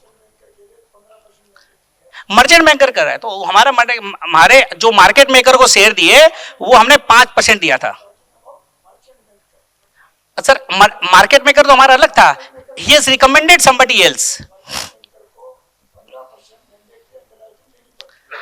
सर ये तो आप देखिए हो सकता है टेक्निकल क्लॉज होगा, लेकिन जो मैंने प्रैक्टिकली किया वो मैंने बता रहा हूं 5% में दिया था। हाँ मार्केट मेकर अलग होता है, मार्केट मेकर को डेली एक बिड अपसाइड और डाउनसाइड देनी पड़ती है अगर कोई भी बिड बाजार में नहीं आए तो, वो उसके लिए ही होती है ये, ठीक है। तो इसके बारे में अगर आप चाहें तो मैं इसमें बोलूं, नहीं तो फिर ये तो ऑलरेडी मुझे लगता है सुनील जी ने इसमें कवर अप कर ही दिया है, technical aspect, eligibility criterias, turnover. उसमें एक स्लाइड मैंने बनाई है वो आपको जरूर दिखाऊंगा, raising capital for the business, liquidity for private investors. आपको बेस्ट पार्ट है कि ना तो इंटरेस्ट देना है ना कोई ईएमआई देनी है, आपका बिना कोई मंथली या एनुअल या हाफ ईयरली या कोई भी कमिटमेंट के पैसा है, लेकिन आपकी मोरल रिस्पॉन्सिबिलिटी का पैसा मिलता है, आपको ही मान के चलिएगा। जिस दिन किसी भी प्रमोटर ने फंड डाइवर्सन करने के मोटिव से अगर कोई भी आईपीओ लेके आए तो मान के चलिएगा वो आज नहीं तो कल ब्लास्ट करेगा ही करेगा, और ये जो उसका जो एडवाइजर होगा या आप लोग जिसको भी रिकमेंड करेंगे आपके ऊपर भी एक धब्बा लग जाएगा। तो इस तरह के प्रमोटर से बचना चाहिए कि जो खाली ऐसे मतलब चाहते हैं कि भाई आ जाए पैसा हम इधर उधर अपना कर दे, मतलब मिस एप्रोप्रिएशन ऑफ फंड के लिए बिल्कुल भी नहीं करना चाहिए। आप मर्जर एक्विजिशन के लिए भी पैसा ले सकते हैं कि भाई चलो आपको डाइवर्सिफिकेशन करना है, टेक्नोलॉजी को यूज करना है, आपको जो हॉरिजॉन्टल है वर्टिकल इंटीग्रेशन के लिए पैसा चाहिए, वर्किंग कैपिटल के लिए पैसा चाहिए, नया प्लॉट खरीदना है, एक्सपेंशन करना, कुछ भी हो सकता है। It may be any reason but you have to spell out everything in that. ये कई बार क्वेश्चंस भी आते हैं, तो मुझे लगता है ये तो ऑलमोस्ट वहां से कवर अप हो ही चुका होगा। आपको कुछ बेसिक क्राइटेरिया है कि मेन बोर्ड में post paid up capital minimum 10 crore रुपया मांगते हैं और वहां पे मिनिमम 1 करोड़ रुपया और मैक्सिमम 25 करोड़। एसएमई में अगर आपकी post paid up capital 25 crore से ज्यादा हो रही है तो आपका एसएमई में आईपीओ नहीं आएगा। 2 एक्सचेंज है बीएससी और एनएससी के, बीएससी का एसएमई एक्सचेंज है, एनएससी का एनएससी इमर्ज है। और बेस्ट पार्ट क्या है, इसमें सिर्फ और सिर्फ 50 मिनिमम शेयर होल्डर चाहिए आपको, और इसमें आपको 1000 शेयर होल्डर चाहिए जब भी आईपीओ आएगा, क्योंकि इसका लॉट छोटा होता है, उसकी लॉट बड़ी होती है, 1 लाख से ज्यादा की होती है, 16,000 1500 2000 शेयर कुछ भी हो सकता है, और मिनिमम 1 लाख की एप्लीकेशन लगती है। यहाँ पे 10 से 15,000 की एप्लीकेशन लगती है। तो छोटा इन्वेस्टर 10-15 हजार रुपए के लिए ज्यादा दिमाग नहीं लगाता है। तो एसएमई के अंदर में जब बड़ा अमाउंट होता है तो इसीलिए इसको रखा गया है कि जो भी पैसा लगाए आदमी सोच समझ के लगाए, देख करके लगाए, सब कुछ देख दाख के करे। ये आपको अंडरराइटिंग के नॉर्म्स अगर किसी को देखने हो तो देख सकते हैं। मतलब मेन बोर्ड में वैसे तो कंपलसरी नहीं है अंडरराइटिंग, और यहाँ पे ये आपने सही बोला sir, sorry 15% from merchant banker, लेकिन अगर मार्केट मेकर का अगर आप चाहें तो 5% भी कर सकते हैं, वो जो हमने किया था। आईपीओ ऑफर्स हो गया, और टाइम फ्रेम तो सर जैसा अब इसमें जो लिखा है 3-4 महीने में भी अगर सब कुछ परफेक्ट हो और आपका मार्चेंट बैंकर बहुत फास्ट एक्टिव हो तो आपका हो सकता है 3-4 महीने में भी आईपीओ आ जाए, लेकिन प्रैक्टिकली 9-10 महीने लग जाते हैं। कई सारे पेपर आपको, सारे ITR, सारे GST, खुद के, कंपनी के, हर एक पेपर मांगता है सर। आपने कोई भी बिजनेस कॉन्ट्रैक्ट बनाया, कोई प्रॉपर्टी खरीदी, उसका एग्रीमेंट टू सेल, उसके पूरे चेन डॉक्यूमेंट, पूरी एसेट की जानकारी, कोई बिजली का बिल भी कोई पेंडिंग तो नहीं है, छोटा सा भी हो चाहे कोई सा भी हो, आपने कोई ऑफिस भी खोला तो उसकी फाइलिंग आपने उसी में करी नहीं करी, आपने स्टाम्प ड्यूटी अलॉटमेंट पे प्रॉपरली दी नहीं दी, मिनट बुक आपके प्रॉपर है कि नहीं, इवन अटेंडेंस रजिस्टर प्रॉपर है कि नहीं है, हर तरह की जानकारी वो सारी चेक करते हैं ताकि कोई भी गलत चीज वहां पे नहीं हो। अब आप देखिए कितने सारे गवर्नमेंट लॉ है, सेक्रेटरी रिकॉर्ड है, लेबर लॉज का भी, कोई PF ESI का भी कोई डिफॉल्ट वगैरह नहीं होना चाहिए, नॉन कंप्लायंसेस किसी भी जगह पे, ऑडिटर भी होना चाहिए तो पीयर रिव्यूड होना चाहिए, ताकि उसके ऊपर भी एक बॉडी है ताकि उनको चेक कर सके। ये नहीं है कि आपने जो मर्जी है बना करके दे दिया और साइन करवा के ले लिया, जैसे सुना है कि कई लोग, कुछ लोग करते होंगे, ऐसा बड़ा इसमें सावधानी रखनी पड़ती है। बोर्ड ऑफ डायरेक्टर्स आपको अच्छा रखना पड़ता है, फीमेल भी चाहिए, इंडिपेंडेंट डायरेक्टर भी चाहिए, बहुत सारी कमिटीज भी आपको रखनी पड़ेगी। तो ये सारा अपॉइंटमेंट करने में करते और सब कुछ आपको ट्रांसपेरेंटली वेबसाइट पे भी डालना पड़ेगा आपको। इन्वेस्टर कॉलम भी हमारे पहले नहीं था, तो जब हमने IPO आया तब उसके बाद में सारा बनाया, हर साल की balance sheet, list of shareholding, आपके half yearly result, annual report, सारे डॉक्यूमेंट्स आपको वहां पे डालना पड़ता है, employ policy etcetera. Company secretary रखना ही पड़ेगा। हाँ, आपका तो सर वो मिनिमम अगर थ्रेशोल्ड लिमिट 5 करोड़ की अगर आप पार कर चुके हैं, जो कंपनी सेक्रेटरी की रिक्वायरमेंट है, तो आपको फुल टाइम रखा हुआ है। हमने तो 2 रखे हुए हैं।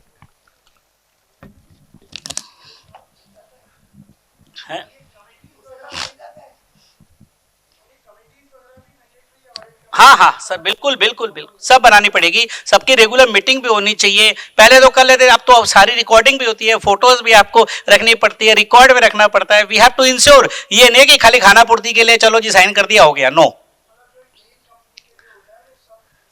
सब जरूरत है। अभी इस तरह की कंप्लायंस अगर आपकी सब्सिडीज है, जैसे मेरी न्याय मित्रा लिमिटेड जो लिटिगेशन फंडिंग और वेल्थ समाधान कार्ड, ये दोनों मेरी सब्सिडरी है, उसके लिए भी हम सारी ट्रांसपेरेंसी 100% पूरी मेंटेन करते हैं। मतलब आप जितनी ट्रांसपेरेंसी से मेंटेन करेंगे उतना आपको बेनिफिट और लाभ मिलेगा।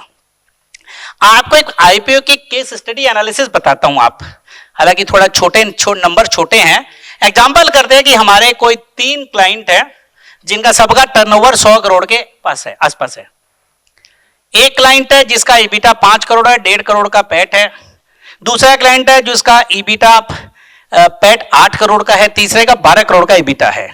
और इंडस्ट्री मल्टीपल सर कुछ भी हो सकते हैं, 8, 10, 12, 15, 20, तो मैंने 12, 15, 20 का एग्जाम्पल लिया है। तो आप पहली वाले केस में कंपनी की वैल्यूएशन आती है 18 करोड़ रुपया, और उस 100 करोड़ की टर्नओवर वाली कंपनी जिसका पैट 12 करोड़ रुपया है, उसकी वैल्यूएशन आ जाती है 12 के मल्टीपल पे 144 करोड़ रुपया।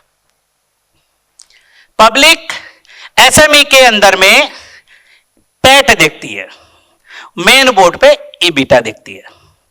आपको वहां EBITDA मल्टीपल मिलता है और आपको प्राइवेट इक्विटी वर्सेस, ये और बता दूं, आपको प्राइवेट इक्विटी फ्यूचरिस्टिक वैल्यूएशन का पैसा मिलता है, और IPO में लगभग पास्ट ट्रैक रिकॉर्ड देख करके प्रिज्यूम करके चलता है कि आदमी अच्छा है, अच्छा काम करा है, आगे भविष्य सुंदर है।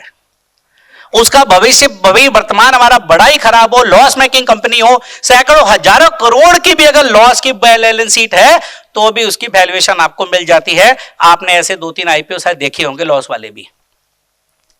तो अब देख लीजिए कि अगर हम उसकी बात करें, अब मिनिमम IPO 26% लें, तो ये पहली वाली कंपनी का तो 25% आता है, मिनिमम 5% का अगर मार्केट में कर लें 4 करोड़ 73 लाख रुपया, अगर 20 का मल्टीपल अगर ले लें तो उसका 63 करोड़ रुपया का IPO आ सकता है। ऑलमोस्ट 60 करोड़ का डिफरेंस के आसपास तक फिगर पहुंच गया।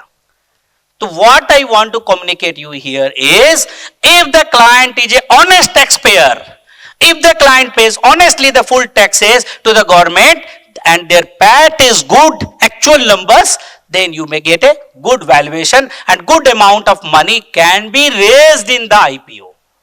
समझ में आई बात सर? मैं कुछ इनडायरेक्टली भी कुछ कहना चाह रहा हूं, शायद आप समझ रहे होंगे। तो मतलब जितना आप टैक्स देंगे उतना आपका वैल्यूएशन अच्छा होगा, उतना आप IPO में फंड रेजिंग कर पाएंगे, उतना ज्यादा आपको पैसे मिलेगा, उतना ज्यादा आप एक्सपेंड कर पाएंगे। अब आप समझिए ना, अगर आपने 60 करोड़ का 60 करोड़ रुपया का अगर आईपीओ लेके आए, चलो राउंड फिगर 50 करोड़ कर देते हैं, 50 करोड़ का एक आईपीओ लेके आ गए, मान लेते हैं 10-12-15% खर्चा भी लग गया, 5 करोड़ का खर्चा भी लग गया, तो 45 करोड़ रुपया बचा। 45 करोड़ रुपए का अगर हम वर्किंग कैपिटल में पैसा लगाएं, चलिए 25% तीन गुना पैसा वर्किंग कैपिटल में लगाएं, तो 45 मल्टीप्लाइड बाय 3 मतलब 135 करोड़ रुपया का, तो मिनिमम से मिनिमम सिंपल कैलकुलेशन पे टर्नओवर बढ़ता है। और अगर उसका, समझ गए सर, उसका टर्नओवर बढ़ गया कितना, 135 करोड़ रुपया, 45 करोड़ रुपया वर्किंग कैपिटल में लगाया और बैलेंस पैसा उसका चलो एक्सपेंशन में लगा दिया, आईटी में लगा दिया, टेक्नोलॉजी में लगा दिया, तो 135 करोड़ का टर्नओवर बना और 10% का अगर उसका पैट है तो 13.5 करोड़ रुपया पैट बढ़ा। और अगर हम उसके 20 का ही मल्टीपल ले लें तो increased valuation will be 270 crore. 13.5 crore को मल्टीप्लाइड बाय 20 कर रहे तो दोबारा से इतना एक्सपेंशन है, ये बता रहा हूं मैं। ये आपका पुराना तो टर्नओवर है ही है और नए का इतना है, ये भी सिंपल कैलकुलेशन पे है। अगर हम तो बिजनेस वाले बैठे हैं, अकाउंटिंग कंपाउंडिंग समझते हैं और बिजनेसमैन भी कंपाउंडिंग समझता है, तो उसका मल्टीप्लिकेशन आपको कुछ भी मिल सकता है। आप 75% तो आप ही का है।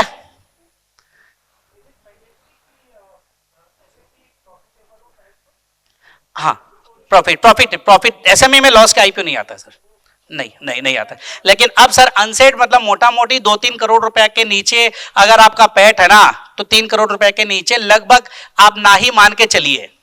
और एक और बता दूं, ये ट्रेडिंग वालों के लिए आईपीओ बड़ा मुश्किल है। इक्का दुक्का कोई आ जाए अलग बात है, या तो मैन्युफैक्चरिंग हो या कंसल्टेंट हो या इनोवेशन हो या आपकी सर्विस सेक्टर हो या टेक्नोलॉजी से रिलेटेड हो, जिस किसी भी बिजनेस में टेक्नोलॉजी को यूज करते हैं, आपके अपग्रेडेशन से, आपके आईपीओ से आपकी ग्रोथ ऐसे होने की संभावनाएं बन सकती हो, उसी तरह के आईपीओ आ सकते हैं। अच्छा,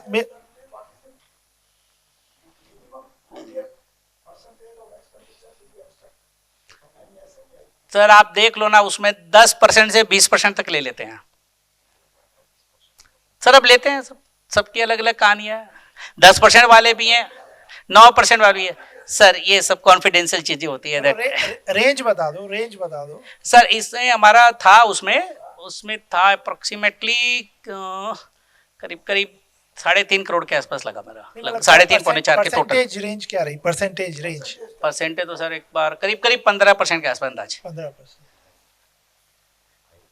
अच्छा अभय जी, एक चीज और, आप इतना पैट जो वैल्यूएशन में पैट पे इतना जोर क्यों दे रहे हो? क्योंकि देखो इंडस्ट्री वाइज डिपेंड करता है कि वैल्यूएशन इज आइदर ऑन नहीं मार्केट कैप, एक second, market cap to EBITDA, sales to EBITDA, book value to market cap या पैट। हाँ नहीं तो नहीं, बट वैल्यूएशन के लिए मैं कह रहा हूँ, वैल्यूएशन के लिए वैल्यूएशन के और भी मेथड है, लेकिन जो मार्केट का कॉमनली एक्सेप्टेड जो मेथड है ना, हाँ, वो पैट मल्टीपल है एसएमई में। हाँ, एसएमई में भी देख लो और बाकी जगह पे तो सर अब, और जब लिस्ट हो जाता है उसके बाद में तो कोई पैरामीटर ही नहीं है सर। नहीं, एनबीएफसी में बुक वैल्यू भी देखा जाता है, उसमें बुक वैल्यू देखा जाता है, वहाँ पी नहीं देखा जाता है, वो कई सारी चीजें है ना, स्पेशली एनबीएफसी है, हाउसिंग फाइनेंस है। जो कॉमन मैं बता रहा हूँ, मैं एक जनरल बात करूँ, मैं जनरल पब्लिक की बातें कर रहा हूँ। अब कंसिडर होने के लिए जो टेक्निकल एक्सपर्ट होते हैं तो और भी कुछ देखते हैं, आपका विजन क्या है, मिशन क्या है, आप एक्सपेंशन कितना करेंगे, कितनी कंट्री में ऑफिस खोलेंगे, इंडिया के कितने सारे सिटीज में आप ऑफिस खोलेंगे, खुद की ऑफिस खोलेंगे, या एसेट, आपकी एसेट हेवी कितनी है। आपको एसेट की अगर मान लो कोई कंपनी की वैल्यूएशन 200 करोड़ है और उसके अंदर में 400 करोड़ की एडिशनल एसेट पड़ी हुई है ना, तो आपको सर उसका एडिशनल 400 करोड़ की एसेट का माइलेज की संभावना बहुत ज्यादा नहीं होती है।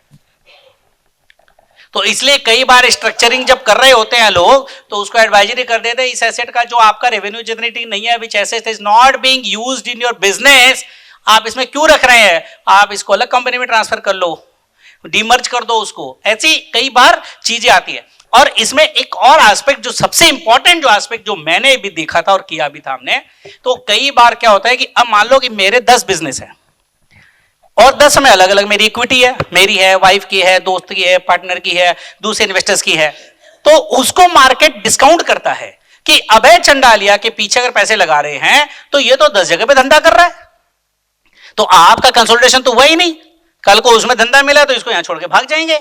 तो that is why consolidation is very very important and aspect की जो आपके दूसरे बिजनेस वर्टिकल्स हैं उनको आप अपना सब्सिडियरी मॉडल पे लेकर के आ जाए।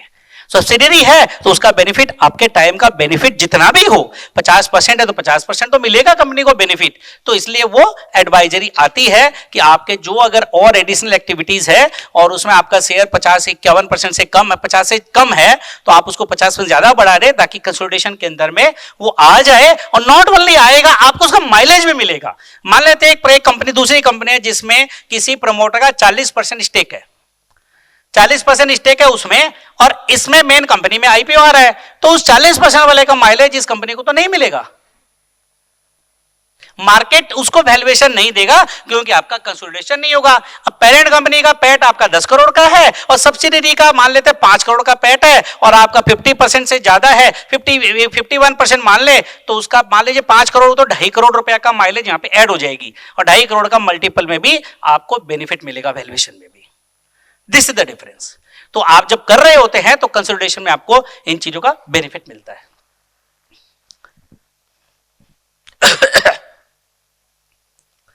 तो इस स्लाइड पे थे, तो अब इसके बाद में देखिए, अब आप उससे कंपैरिजन करेंगे तो इंक्रीमेंटल आप करेंगे तो आपका incremental fund raising, incremental expenses जो आपने, अगर आप मान लेते हैं कि कंपैरिजन दूसरे कंपैरिजन में भी करें तो उसका इफेक्टिव टैक्स जो उसने पेमेंट किया किसी ने, तो उसका भी डिस्काउंट कर ले तो भी उसका कई गुना मल्टीपल मिल जाता है। तो ये आपको थोड़ा सा मैंने आईपीओ के बारे में, टेक्निकलिटीज में तो सबको ये ऑलरेडी काफी लोगों ने कई सेमिनार में सुना ही होगा, लेकिन मैंने बिजनेस एस्पेक्ट जो नजरिया था एक प्रमोटर के नजरिए से मैंने उसको कवर अप करने का प्रयास किया है। तो जो हमारी सर्विसेज है, फिजिकल टू डीमैट है, आईपीएफ क्लेम है, डुप्लीकेट एंड ट्रांसमिशन है, इंश्योरेंस के क्लेम रिजेक्ट हो गए, आपने मेडिक्लेम लिया रिजेक्ट हो गया, आपकी एक्सीडेंटल पॉलिसी हुई वो रिजेक्ट हो गई, फायर पॉलिसी थी वो रिजेक्ट हो गई, अब आप क्या करेंगे? तो you need to fight for your right. तो वो राइट फाइट के लिए आपको उसके सब्जेक्ट मैटर एक्सपर्ट की बहुत जरूरत पड़ती है कि जो इंश्योरेंस का ही सिर्फ क्लेम का काम करता है वो बहुत आपके काम आएगा, जिसकी नॉलेज होनी चाहिए। कई बार तो अभी लोगों ने insurance advisory services before you take the policy, मैं एक ऐसे बंदे को जानता हूं वो कई सारी कंपनी के बोर्ड पे एडवाइजर की तरह काम कर रहा है कि जो आप पॉलिसी है या लें उसमें कोई गलत क्लॉज ना डाल दें या आपको जो एडिशनल क्लॉज डलवाने हैं वो वहां पे आप डाल दें। तो ये भी एक बहुत इंपॉर्टेंट एस्पेक्ट है। अगर आपका मान लीजिए 2-4-10-20 करोड़ रुपए का इंश्योरेंस प्रीमियम ही जा रहा है आपके क्लाइंट का, तो you can suggest that type of subject matter to be added before they pay the cheque for the insurance premium also. Mutual fund पता आपको ट्रांसफर नहीं होता, पहले होता था। Mutual fund can only be इनकैश्ड।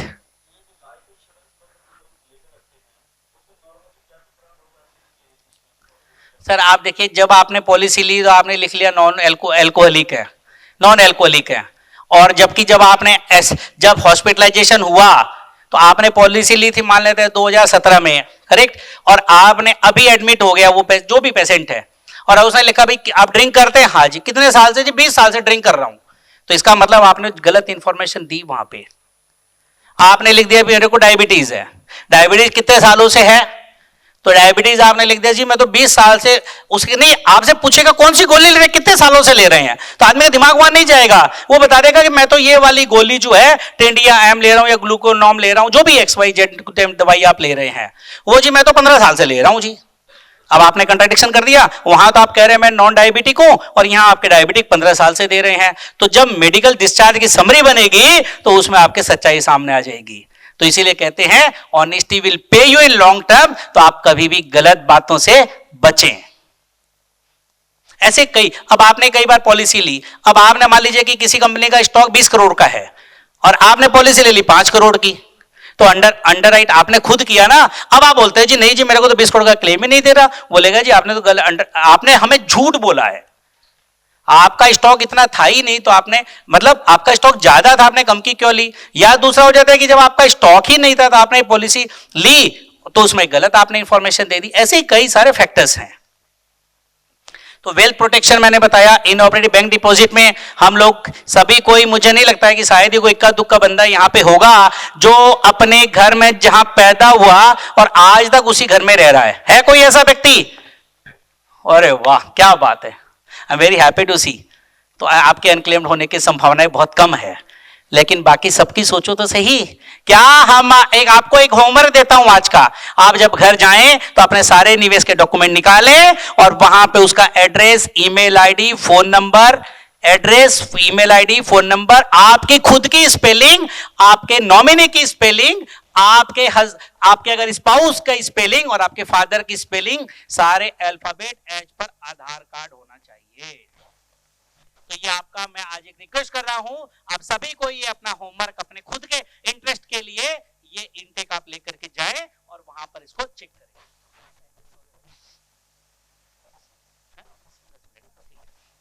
हमने पूछ लिया था विनोद जी कितना इजाजत देते हैं, ठीक है, तो समझ गए? क्योंकि आपके 5 डॉक्यूमेंट इंपॉर्टेंट है, आपका पैन कार्ड, आपका आधार कार्ड, आपका बैंक अकाउंट, आपका डीमैट अकाउंट और any other type of investment document. कुछ भी हो सकता है, आपके प्रॉपर्टी के पेपर हो सकते हैं, आपकी ऑफिस के पेपर हो सकते हैं, आपका एफडी हो सकती है, म्यूचुअल फंड हो सकता है, बैंक अकाउंट हो सकता है, कुछ भी, सारे स्पेलिंग 100% सेम होने चाहिए। कि आप जाकर के जरूर चेक कर लेना और एड्रेस भी लेटेस्ट करवा लो सर, नहीं तो क्या होगा, आपकी मैच्योरिटी का चेक पुराने घर पे जाएगा और नहीं मिलेगा। आपको जान के हैरानी होगी, 15,000 करोड़ रुपया अकेले LIC का अनक्लेम्ड मनी है। ये देखिए, ये है, ये हमारी गलतियों का नतीजा, ये हमारे परिवार की, ये हमारे पूर्वजों की गलतियों का नतीजा है। आपको जान के हैरानी होगी कि डीमैट के अंदर में भी अगर शेयर है तो वो भी अनक्लेम्ड हो जाते हैं। पता है क्यों? क्योंकि आपने वो जो बैंक अकाउंट था वो क्लोज कर दिया, अनक्लेम्ड हो गया। अनक्लेम्ड डिविडेंड होगा साहब 5,000 करोड़ रुपए, तो उसका ब्याज पकड़ ले तो 500 करोड़ रुपए शायद आज ये MCA से है क्या अपना है। तो IPF के अंदर में पहले डिविडेंड ज्यादा था, अब तो शेयर भी चले जाते साहब। 1 लाख करोड़ से आसपास की वैल्यू के शेयर का डिविडेंड भी, जिसके डिविडेंड गए उनका शेयर का मालिकाना हक भी वहां पे चला गया। लेकिन fortunately you can claim back your dividend and share की ओनरशिप। लेकिन आपको एक जान के हैरानी होगी कि अगर आपका प्रोविडेंट फंड का पैसा है और वो 25 साल तक वहां पे चला गया अनक्लेम्ड डिविडेंड डिपार्टमेंट में, सीनियर सिटीजन वेलफेयर फंड में, वहां से आप 25 साल के बाद क्लेम भी नहीं कर सकते। डिपॉजिट भी अगर अनक्लेम्ड हो गई, बैंकों ने अगर आपने क्लेम नहीं करा तो 25 साल के बाद वो भी नहीं मिलेगा। तो तैयार रहिए कि ये जो लाखों करोड़ के शेयर जो हमारी और आपकी गलतियों का है, वो आपको आने वाले टाइम में, अभी तो कोई लिमिट नहीं है, लेकिन ऐसा प्रोविजन जरूर आ जाएगा कि आप 10, 15, 20 साल तक अगर आप इसको क्लेम नहीं करेंगे तो ये शेयर का भी हमेशा के लिए गवर्नमेंट मालिकाना हक ले लेगी। तो उसके लिए तैयार रहिए। इस तरीके से हम करते हैं, पूरा प्रोफेसर सिस्टम हमने टेक्नोलॉजी ड्रिवन बना रखा है। अभी भी अगर कोई देगा, मैं मैसेज कर दूं ऑफिस में, तो 10, 15, 20 मिनट, आधे घंटे के अंदर कॉल आएगा, सॉफ्टवेयर में चला जाएगा, आप जब बोलेंगे तब हमारा आएगा। So technology use in your business is very very equally important. It will save your time and value and it will appreciate, it will enhance your reputation in the market also. अब मैं अगर अभी आपने किसी ने भी बोला कि जी मेरी क्वेरी है और मैं भी आपका तुरंत उसको नंबर भेज दूं और आपके पास में अगर तुरंत कॉल आ जाए तो आप क्या सोचेंगे? What you will think about us? यार अभय जी आपके तो बड़ा सिस्टम बड़ा फास्ट है, लेकिन खाली यहाँ पे नहीं, एग्जीक्यूशन भी उतना ही फास्ट है हमारा। यही हमारी अर्निंग है। आपकी ऑनलाइन एक भी कंप्लेन नहीं मिलेगी, ये हमने कमाया है।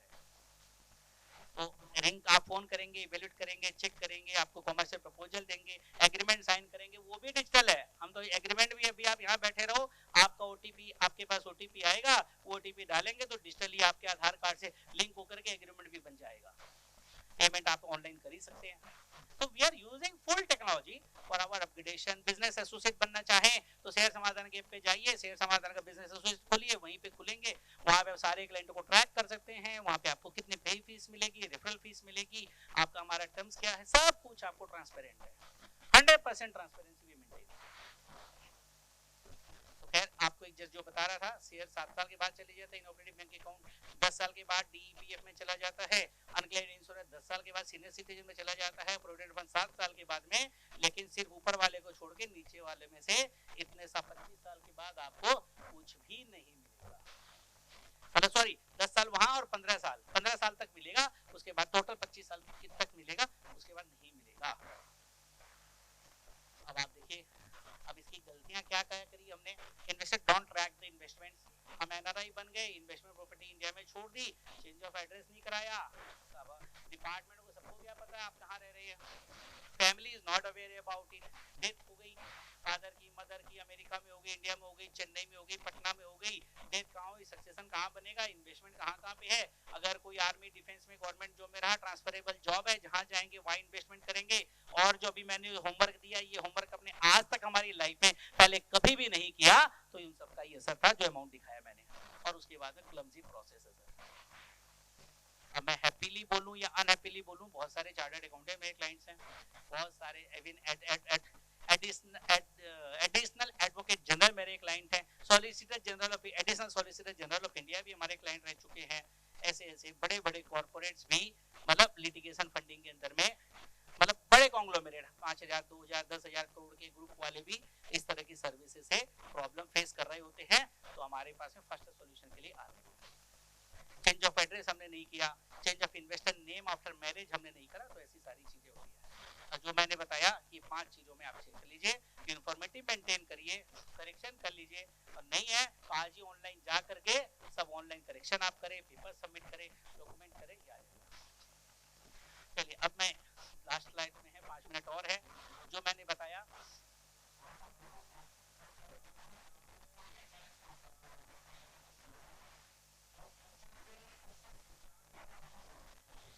सर एक बात बताओ ना, जब आप क्लेम करने जाएंगे तो आपसे पैन कार्ड, आधार कार्ड, बैंक स्टेटमेंट तो मांगेगा, एरर होगा तो आपको उस समय करेक्शन कराना पड़ेगा आज।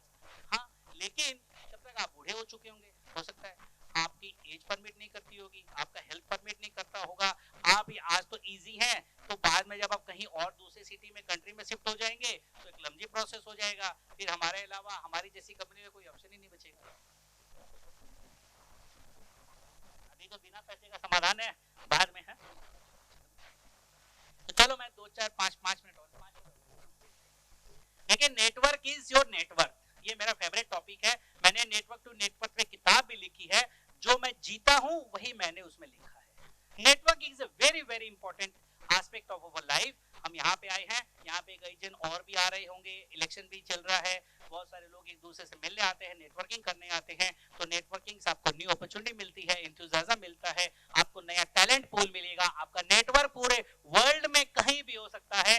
जब हम ग्लोपैक में गए थे या वोका में गए थे तो हजारों लोग दूसरी जगहों से आए थे, मिला, और ऑप्टिमिस्टिक और पॉजिटिव होना इसकी फर्स्ट क्राइटेरिया है। अगर आप नेगेटिव हैं तो आपसे कोई बात नहीं करना चाहेगा, आपका एनर्जी लेवल लो है, आपसे कोई बात नहीं करना चाहेगा।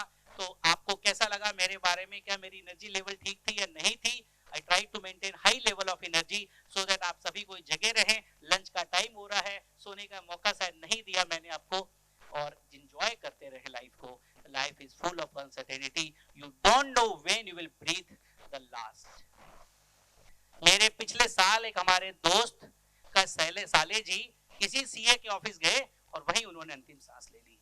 तो ये ऐसा कभी भी किसी के साथ हो सकता है, तो जिंदा दिली से जिए, हर सेकंड ये सोच के चले कि आज हमारा जिंदगी का आखिरी दिन है, और किसी भी कार्य के लिए, सोशल वर्क के लिए, चैरिटी के लिए अब वेट मत करें कि जब हम रिटायर हो जाएंगे तब करेंगे। अच्छे काम के लिए भगवान ने मुझे इतना दिया है कि क्या डेली प्रतिदिन कम से कम 2-3 कुछ न कुछ छोटे मोटे भले काम करने का प्रयास कर लेते हैं। किसी को इंटर्नशिप चाहिए, किसी को जॉब चाहिए, किसी को आर्टिकलशिप चाहिए, किसी को कुछ भी चाहिए, पूरे इंडिया में कहीं भी, तो वो आप देते रहिए। जितना आप देंगे उससे कई गुना, वो कहते हैं ना तुम 1 पैसा दोगे वो 10 लाख देगा, तो ये सच बात है।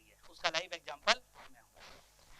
आप देखिए इसकी कुछ छोटी सी बात है, आई एम द बेस्ट, घमंड नहीं करें, बट आप बेस्ट बने कि लोग दूसरे भी बेस्ट बोले कि you are the best, I can do it. मेरा पहला क्लाइंट वो था कि जब हम कहने वाले थे इट्स ए न्यू अपॉर्चुनिटी, मैं नो कहने वाला था, तो नो को हमने न्यू अपॉर्चुनिटी में कन्वर्ट किया, तब जाके मुझे पहला क्लाइंट मिला, और मैंने उसे करीब 5-6 लाख रुपए फीस ली थी। तो मैं सोचा अरे वाह ये तो बहुत बढ़िया धंधा है, इसी में घुस जाओ। तो आता है गॉड इज ऑलवेज, अगर आप भगवान में विश्वास करते हैं तो आप हमेशा, आपके साथ भगवान रहेगा। आप जैसा सोचेंगे वैसा ही होगा। आप पॉजिटिव सोचेंगे पॉजिटिव होगा, नेगेटिव सोचेंगे नेगेटिव होगा। बस भगवान पे विश्वास करिए, जो आपके लिए है वो आपको मिलेगा, आपका हक कोई नहीं छीन सकता। और आपको अगर हक में ज्यादा मिल भी गया तो वापस चला जाएगा। देखते हैं ना कितने सारे ईडी, बेनामी, पीएमएलए और ससुराल भी बैठी हुई है, बहुत वहां भी पहुंच जाते हैं किसी और के हक का पैसा जो मारते हैं उसके लिए। Today is my day. फिर होता है कॉमनलिटी, ये एक बहुत ही इंपॉर्टेंट एस्पेक्ट ऑफ। मान लेते हैं कि मेरा नाम अभय चंडालिया है और मैं कलकत्ता से हूँ। यहाँ पे अगर कोई दूसरा आदमी वो कलकत्ता से मिल जाए तो उसको भी बड़ी अजीब खुशी होगी, मेरे को भी। अगर कोई मारवाड़ी मिल जाए, मैं मारवाड़ी हूँ, तो बहुत अच्छा लगेगा। कोई जैनी मिल जाए, मारवाड़ी भी हूँ, जैन भी और कलकत्ता से भी, और खुशी मिलेगी। कल को पता चले वो भी सीए भी वहीं से किया, और खुशी मिलेगी। फिर पता चले कि मैं एक बड़ा बाजार लाइब्रेरी में पढ़ता था, उसने वहीं पढ़ाई करी हुई है, और अच्छा लगेगा। तो ये अच्छा लगने का लेवल जितना हाई होगा उतना आपके कन्वर्ट करने की प्रोबेबिलिटी आपकी हाई हो जाएगी। आप हमेशा कॉमनलिटी फाइंड करने का प्रयास करें। भगवान ने मुझे इतनी कैपेसिटी दे दी कि मैं किसी के साथ ही बैठ जाऊं, 2 4 5 7 10 आदमी तो कॉमन निकलेंगे ही निकलेंगे।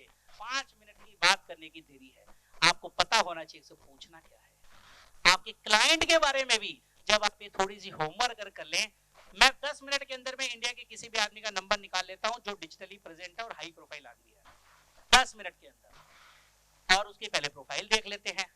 उनसे फिर जब बात करते हैं तो पता चलता है अच्छा अभी सेंट जेवियर से पढ़े हो। सेंट जेवियर वाले का मैं उस समय नाम बता देता हूं कि ये हमारे दोस्त हैं पवन जी, और ये मान लीजिए अनिल जी है या विष्णु जी है जो सी इंस्टीट्यूट के हैं या बड़ा बाजार लाइब्रेरी के हैं, क्योंकि थोड़ा सा फेमस नाम आपको जब शेयर कर रहे होते हैं तो उसको बड़ा अच्छा लगता है। अच्छा पवन जी भी आपके दोस्त है, अच्छा अभिनव भाई भी हमारे दोस्त है, अच्छा अनिल जी भी हमारे बहुत अच्छे दोस्त है। इस तरीके से ये छोटी छोटी बातें हैं तो जो आपको अच्छा लेवल धीरे धीरे बढ़ाती जाती है। आपका स्कूल का दोस्त मिल जाता है कितना अच्छा लगेगा, सोचिए।